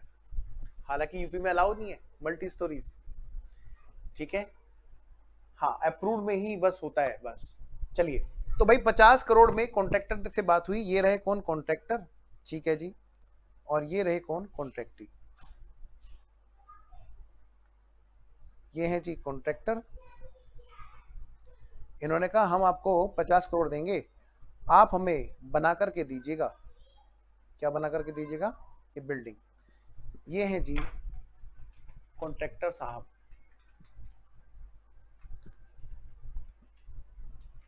अच्छा जी, और ये है हमारे कॉन्ट्रैक्टी साहब, ये है जी कॉन्ट्रैक्टी जी। अब सुनिए देखिए, ठीक है, ये इनको देंगे, कॉन्ट्रैक्ट प्राइस देंगे। अब हुआ क्या, टाइम था कि भाई हम लोगों को ना इतने टाइम के अंदर अंदर पूरा करना है, देखिए जरा ध्यान से, ये पहला साल है, कॉन्ट्रैक्टर साहब ने क्या किया, पहले साल में कुछ पैसा खर्च किया। ध्यान से, ये पहला साल है, ये दूसरा साल है। ध्यान से, हमारे एग्जाम में कौन सा ईयर आएगा जी, आइए इधर उसको लिख लेते हैं। हमारे यहाँ 1/4/21 से लेकर के 31 मार्च 22 तक का आएगा। 31 मार्च 22 तक का आएगा। ध्यान से करना मेरे साथ साथ में। पहले साल में जो इन्होंने कॉस्ट खर्च कर दी है, क्या कहा, कॉस्ट इनकर्ड। बेटे फर्स्ट ईयर के एंड में इन्होंने देखा कि हमने यहां तक कितनी कॉस्ट खर्च कर दी है पहले साल के एंड में। इन्होंने कहा भाई साहब हमने खर्च कर दिए हैं 25 करोड़। इनकी 25 करोड़ की कॉस्ट पहले साल में खर्च हो चुकी है कॉन्ट्रैक्टर साहब की, और इनका ऐसा अंदाजा है कि 2 साल में बिल्डिंग कंप्लीट हो जाएगी। फर्दर जो एस्टिमेट कर रहे हैं फर्स्ट ईयर के एंड में, इन्होंने कहा फर्दर एस्टिमेट ये लोग कर रहे हैं, एस्टिमेटेड कॉस्ट आगे और कितना लग रहा है कि हमारा पैसा खर्च हो जाएगा, एस्टिमेटेड। ध्यान रखना, फर्स्ट ईयर के एंड में हम क्या कर रहे हैं, रेवेन्यू रिकॉग्नाइज करना चाहते हैं, प्रॉफिट निकालना चाहते हैं, तो हम देख रहे हैं आगे कितनी और कॉस्ट खर्च होगी। अगर हम ये अंदाजा लगा सकते होंगे तो हम फाइनल आउटकम निकाल सकते हैं। अगर ये अंदाजा नहीं निकाल सकते हैं तो फिर क्या होगा, हम 25 करोड़ के इक्विवेलेंट ही सेल बुक कर देंगे बस। ठीक है, तो अगर हम निकाल सकते हैं तो क्या होगा जी, आइए जी भाई, मान लिया ये लगा कि आगे जाकर के 13 करोड़ और खर्च होंगे, तब जाकर के हमारा कॉन्ट्रैक्ट पूरा होगा सेकेंड ईयर तक। ठीक है, ये हमारा फर्स्ट ईयर है, ये हमारा सेकेंड ईयर है।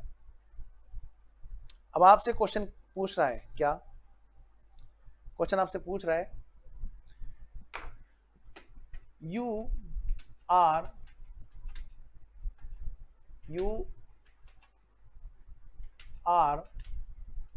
required to calculate contract revenue CP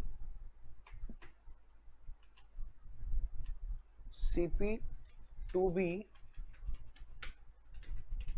recognized during the first year and also calculate profit। ये बेटा क्वेश्चन है। आइए जी, है ना कितना सिंपल। चलिए जी बेटा, ऐसे सिंपल सिंपल क्वेश्चन होते हैं इसके, कॉस्टिंग में भी आपको कम आएगा आंसर। सबसे पहले तो आंसर निकालो, लो जी। तो ऐसे केस में हम क्या करेंगे, सबसे पहले हम देखेंगे क्या हम फाइनल आउटकम डिसाइड कर सकते हैं फ्यूचर में। हाँ सर, तो आइए जरा, तो हमारा स्टेप नंबर फर्स्ट क्या रहेगा हमेशा, स्टेप नंबर फर्स्ट हम हमेशा क्वेश्चन में चेक किया करेंगे final outcome, final result, final estimated profit और लॉस जो भी है, क्या हम उसको कैलकुलेट कर सकेंगे, प्रॉफिट एंड लॉस। अगर ऐसा है, अगर ऐसा हो सकता है तभी तो हम इस पॉइंट पे आएंगे, स्टेज ऑफ कंप्लीशन पे। अगर ऐसा नहीं हो सकता होगा तो 25 करोड़ जो जितने की कॉस्ट हमारे फर्स्ट ईयर में खर्च हुई है उतने का ही हम रेवेन्यू बुक कर पाएंगे, यानी कि नो प्रॉफिट नो लॉस की बात हम करेंगे। तो हमने कहा भैया देखो भैया, बहुत सीधी सी बात है, आगे जा करके जो एस्टिमेटेड रेवेन्यू मिलना है, टोटल जो एस्टिमेटेड, सर आप एस्टिमेटेड क्यों लिख रहे हैं जब आपको पता है कि ये कॉन्ट्रैक्ट प्राइस जो रेवेन्यू है ये तो डिसाइडेड है ना। हाँ बिल्कुल, मान ले बेटे एस्केलेशन क्लोज हुआ तो ठीक है ना, मैंने इसलिए इसका नाम एस्टिमेटेड रखा। मान ले बेटे वहां पे कोई फर्दर इंसेंटिव या कोई चेंजेस आ गए तो, है ना, तो इसलिए मैंने इसका नाम एस्टिमेटेड रखा। तो एस्टिमेटेड रेवेन्यू तो भाई साहब देखो 50 करोड़ है, 50 करोड़ है, ठीक है। इसमें से मैं लेस करूंगा, लेस कॉस्ट, कौन से वाली, एस्टिमेटेड टोटल कॉस्ट, जिसमें दो हैं, एक तो बेटे करंट ईयर पहले वाले ईयर की कॉस्ट टिल डेट जो इनकर हुई है, कितनी सर बताओ आप बताओ बेटे, क्वेश्चन में कितनी है पहले साल में, सर 25 करोड़। और फ्यूचर में फर्दर क्या लग रहा है, फर्दर एस्टिमेटेड कॉस्ट कितनी है और आगे की तरफ लग रहा है, आगे जाकर के और कितनी लग रहा है खर्च हो जाएगी। सर आगे लग रहा है कि 13 करोड़ में जाकर के कॉन्ट्रैक्ट हमारा पूरा होगा। तो आप ये बताओ आपको ओवरऑल क्या लग रहा है। सर ओवरऑल लग रहा है 3 और 5 8, 1 और 2 3 कि ओवरऑल जाकर के हम देख रहे हैं कि 38 करोड़ की हमारी कॉस्ट खर्च हो जाएगी ओवरऑल। तो देखा जाए तो ओवरऑल हमें क्या दिख रहा है, प्रॉफिट दिख रहा है। हाँ देखना 10 में से 8 गए बचे 2, क्या कहा मैंने, 10 में से 8 गए बचे 2, 4 में से 3 गए बचा 1। भाई ओवरऑल एस्टिमेटेड प्रॉफिट आ रहा है इतने करोड़ का। बेटा आगे जाके हम देखेंगे प्रूडेंस का भी ध्यान रखना होता है बीच बीच में। अगर फ्यूचर में जाके लॉस आ रहा है ना तो उस लॉस को तुरंत बुक कर लेना होता है, लेकिन प्रॉफिट आ रहा है तो सारा प्रॉफिट बुक नहीं करेंगे जब तक वो रियलाइज ना हो। तो रियलाइज मतलब श्योर ना हो, यहाँ पर हम लोग बात करेंगे। स्टेप नंबर 2 आइए जरा, स्टेप नंबर 2 अब हम क्या करेंगे, अब हम चेक करेंगे क्या, लेवल ऑफ, क्या कहा, कैलकुलेट या डिसाइड लेवल ऑफ कंप्लीशन। बेटे यहां पर क्वेश्चन में हमें नहीं बता रखा फिजिकल मेथड या ऐसा कुछ भी, क्वेश्चन खुद बताएगा उस चीज के बारे में। भाई फिजिकली हमने चेक किया इतना % कंप्लीट हो गया या सर्टिफिकेट वगैरह, बस बस बस। तो यानी कि इसका मतलब क्या है, अब हम बात करेंगे यहाँ पर अगली बात, क्या यहाँ पर हमें मिल गया जी, क्या, cost completion method, cost completion method, उसके बेस पर हम लोग डिसाइड कर रहे हैं। और इसमें क्या है बेटा, कोस्ट, क्या कहा, cost till date divided by estimated total cost into 100। हाँ जी, कोस्ट टिल डेट कितने की है जी, कोस्ट टिल डेट है जी 25 करोड़ की इनटू 100 डिवाइडेड बाय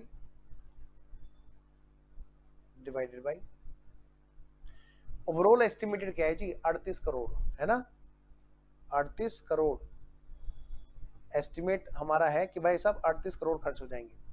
तो भाई कितने % आ रहा है जी, है जी 25, ठीक है जी, यानी बेटा 65.79% ये हमारा आ रहा है। भाई इतने % काम कंप्लीट हो गया। आइए जरा स्टेप नंबर 3, ठीक है जी। अब जाकर के हम लोग कर पाएंगे यहां पर कैलकुलेट, क्या, कॉन्ट्रैक्ट प्रॉफिट और लॉस या contract revenue and profit and loss belongs to first year कितना है जी, ये हम अब कैलकुलेट कर पाएंगे। लो जी करते हैं जी। सबसे पहले तो हम बात करेंगे करंट ईयर, फर्स्ट ईयर की हम बात कर रहे हैं, करंट ईयर का जो रेवेन्यू है वो माइनस करंट ईयर की जो कॉस्ट है। बेटे करंट ईयर की कॉस्ट तो बेटा 25 करोड़ है। अब जरा करंट ईयर के रेवेन्यू की बात कर लें, आइए जी करते हैं जी बात।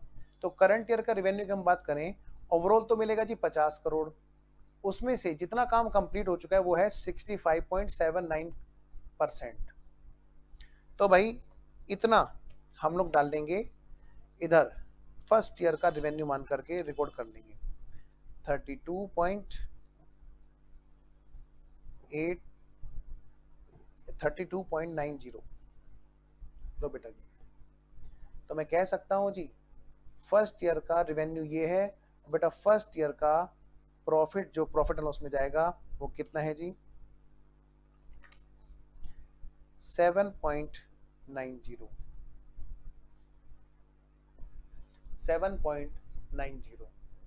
है ना बेटा। देखो कितना आसान है कि नहीं है, कितना आसान। देखो मैं तो पहले बोल रहा हूं ये सच में बड़ा आसान है। बस हमें थोड़ा सा देखना होगा यहाँ पर कि भाई कितना % काम कंप्लीट हो गया है, क्या हम ये डिसाइड कर सकते हैं। अगर डिसाइड कर सकते हैं तो जरूर कीजिए। आइए एक छोटी सी बात लिखते हैं, आओ एक छोटी सी बात लिखते हैं।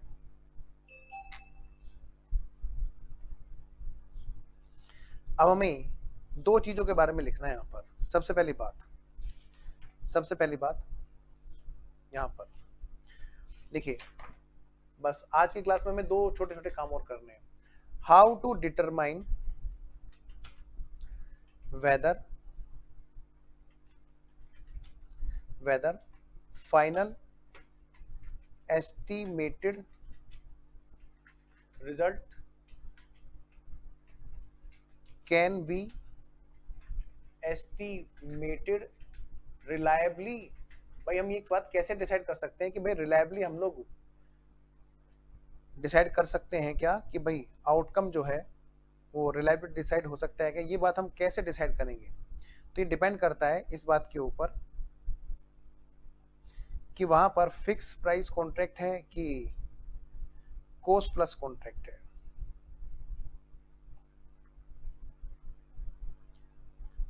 तो बेटे इसी के अकॉर्डिंग हम लोग बात कर रहे हैं। लिखिए जी, इफ अगर भाई ऐसा हो, कैसा हो जी, कैसा हो, अगर भाई ऐसा हो, इफ फिक्स्ड प्राइस कॉन्ट्रैक्ट हो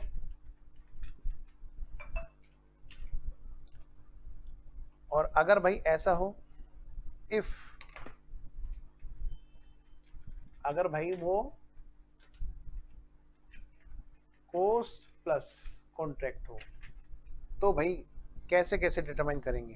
तो ये क्या कहते हैं यहां पर, चेक 4 कंडीशन। बेटे आपको यहाँ पे 4 कंडीशन चेक करनी है। चेक आपको ऐसे केस में क्या करना है, 4 कंडीशन चेक करनी है और उसमें सिर्फ 2 कंडीशन चेक करनी है। आइए मैं लिखता हूं, चेक 4 कंडीशन सेटिस्फाइड। अगर भाई ये 4 कंडीशन सेटिस्फाई होती हैं तो भाई ऐसे केस में हम लोग कह सकते हैं कि हाँ भाई हम लोग यहाँ पर रिलायबली एस्टिमेट कर सकते हैं। Check 4 conditions to satisfy. Number one, contract price can be estimate. बेटे ये सब बातें कब हो पाएंगी, जब हमें क्या क्या चाहिएगा, कॉन्ट्रैक्ट प्राइस चाहिएगा, हमें ओवरऑल टोटल कॉस्ट चाहिएगी, है ना। तो उसी के बारे में लिखा रहा हूं, contract price can be estimated reliably. अगर ऐसा है तो ठीक है। नंबर सेकंड कंडीशन भी चेक करो बेटा जी, क्या कंडीशन है जी, estimated total cost can be estimated reliably. भाई टोटल कॉस्ट भी एस्टिमेटेड ढंग से कर सकते हैं हम लोग रिलायबली। आइए जी, number three,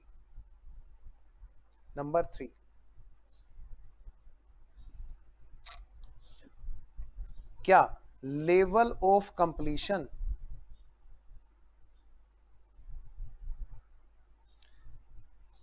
can be calculated. Number 4, last condition, number 4 last condition, it is probable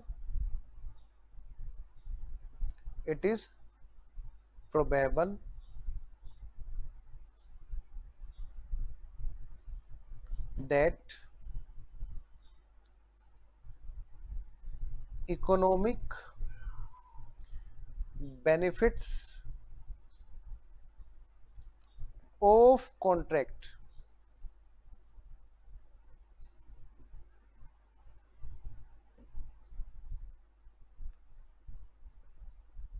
will flow to entity। भाई ये पक्का है कि उसका बेनिफिट एंटिटी को मिलेगा। जब ये चारों चीजें सेटिस्फाई हो जाए तो भाई हम लोग यहाँ पर हम कह सकते हैं कि हाँ भाई फिक्स प्राइस कॉन्ट्रैक्ट के केस में हम लोग जो है क्या कर सकते हैं, परसेंटेज ऑफ कंप्लीशन डिसाइड कर सकते हैं। अगर बेटे कोस्ट प्लस कॉन्ट्रैक्ट हुआ तो हम कैसे डिसाइड करेंगे, आइए जरा उसके बारे में लिख लेते हैं। कहते हैं यहां पर चेक टू कंडीशंस ओनली।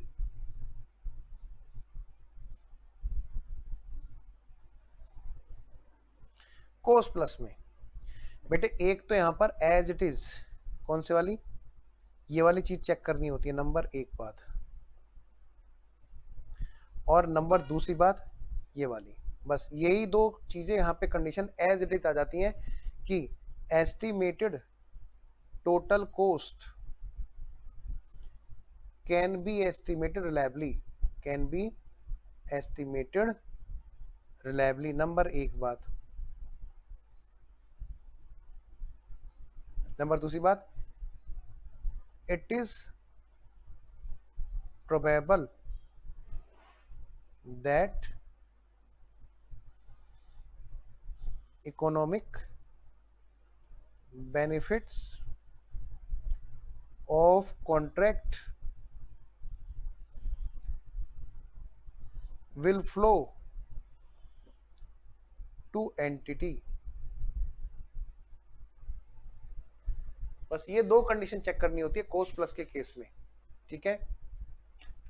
और एक लास्ट बात लिखते हैं, हमारे चार्ट में एक ही चीज रह रही है, उसको पूरा कर लिया, उसके बाद में हमारे सारे क्वेश्चन के क्वेश्चन, बस क्वेश्चन ही question.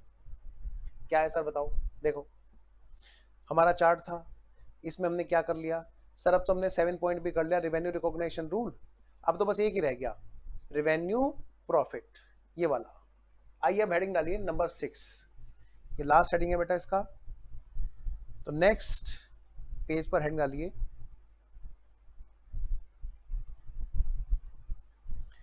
Heading number 6, point number 6, contract profit.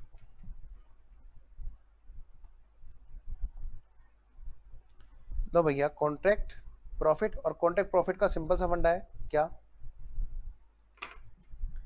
भाई, कॉन्ट्रैक्ट रेवेन्यू में से घटा देंगे, क्या घटा देंगे जी, लेस कर देंगे, क्या लेस कर देंगे, कोस्ट टिल डेट, बेटे जिस भी साल का हम प्रॉफिट निकाल रहे होंगे उस साल तक की हम कोस्ट को माइनस कर देंगे।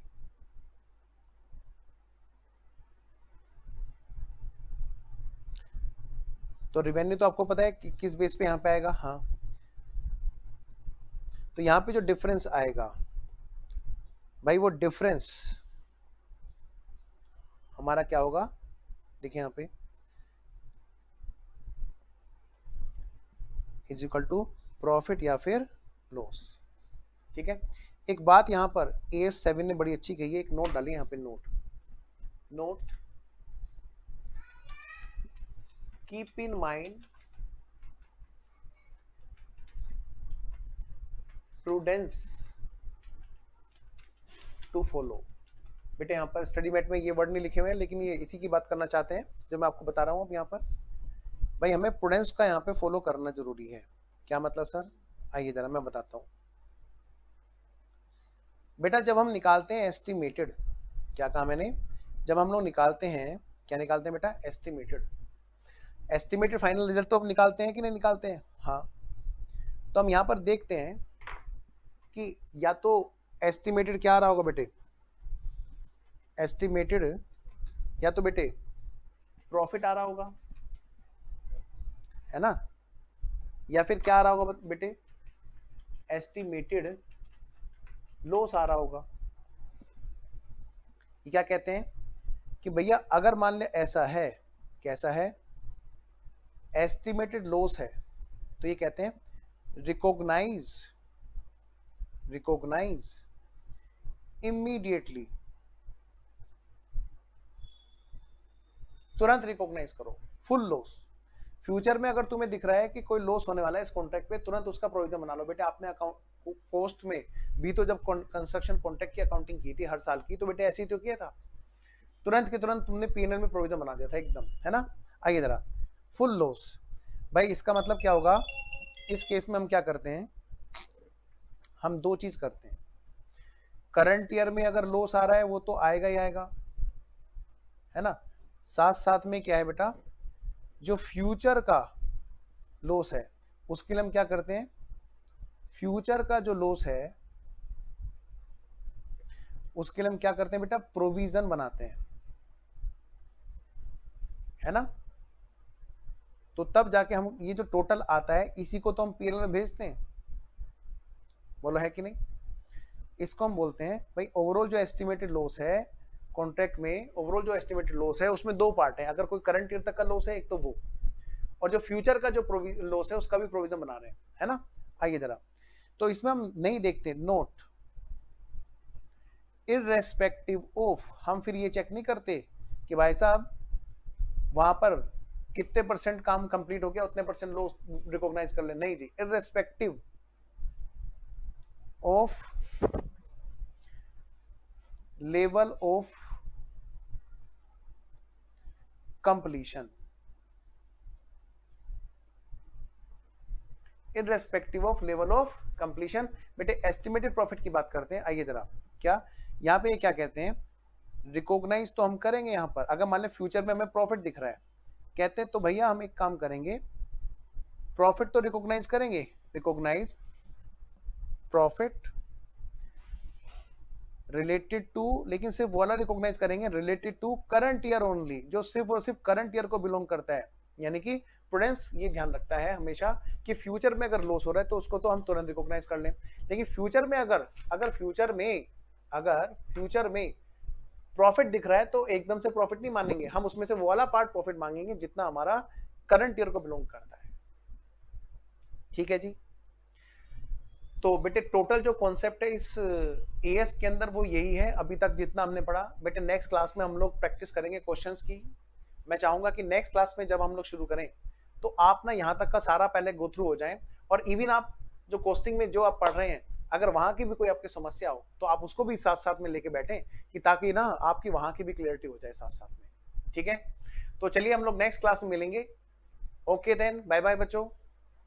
अगली क्लास में मिलेंगे हम लोग, अगली क्लास में क्वेश्चन प्रैक्टिस करेंगे, उससे प्रैक्टिस की क्लास होगी। Bye, thank you.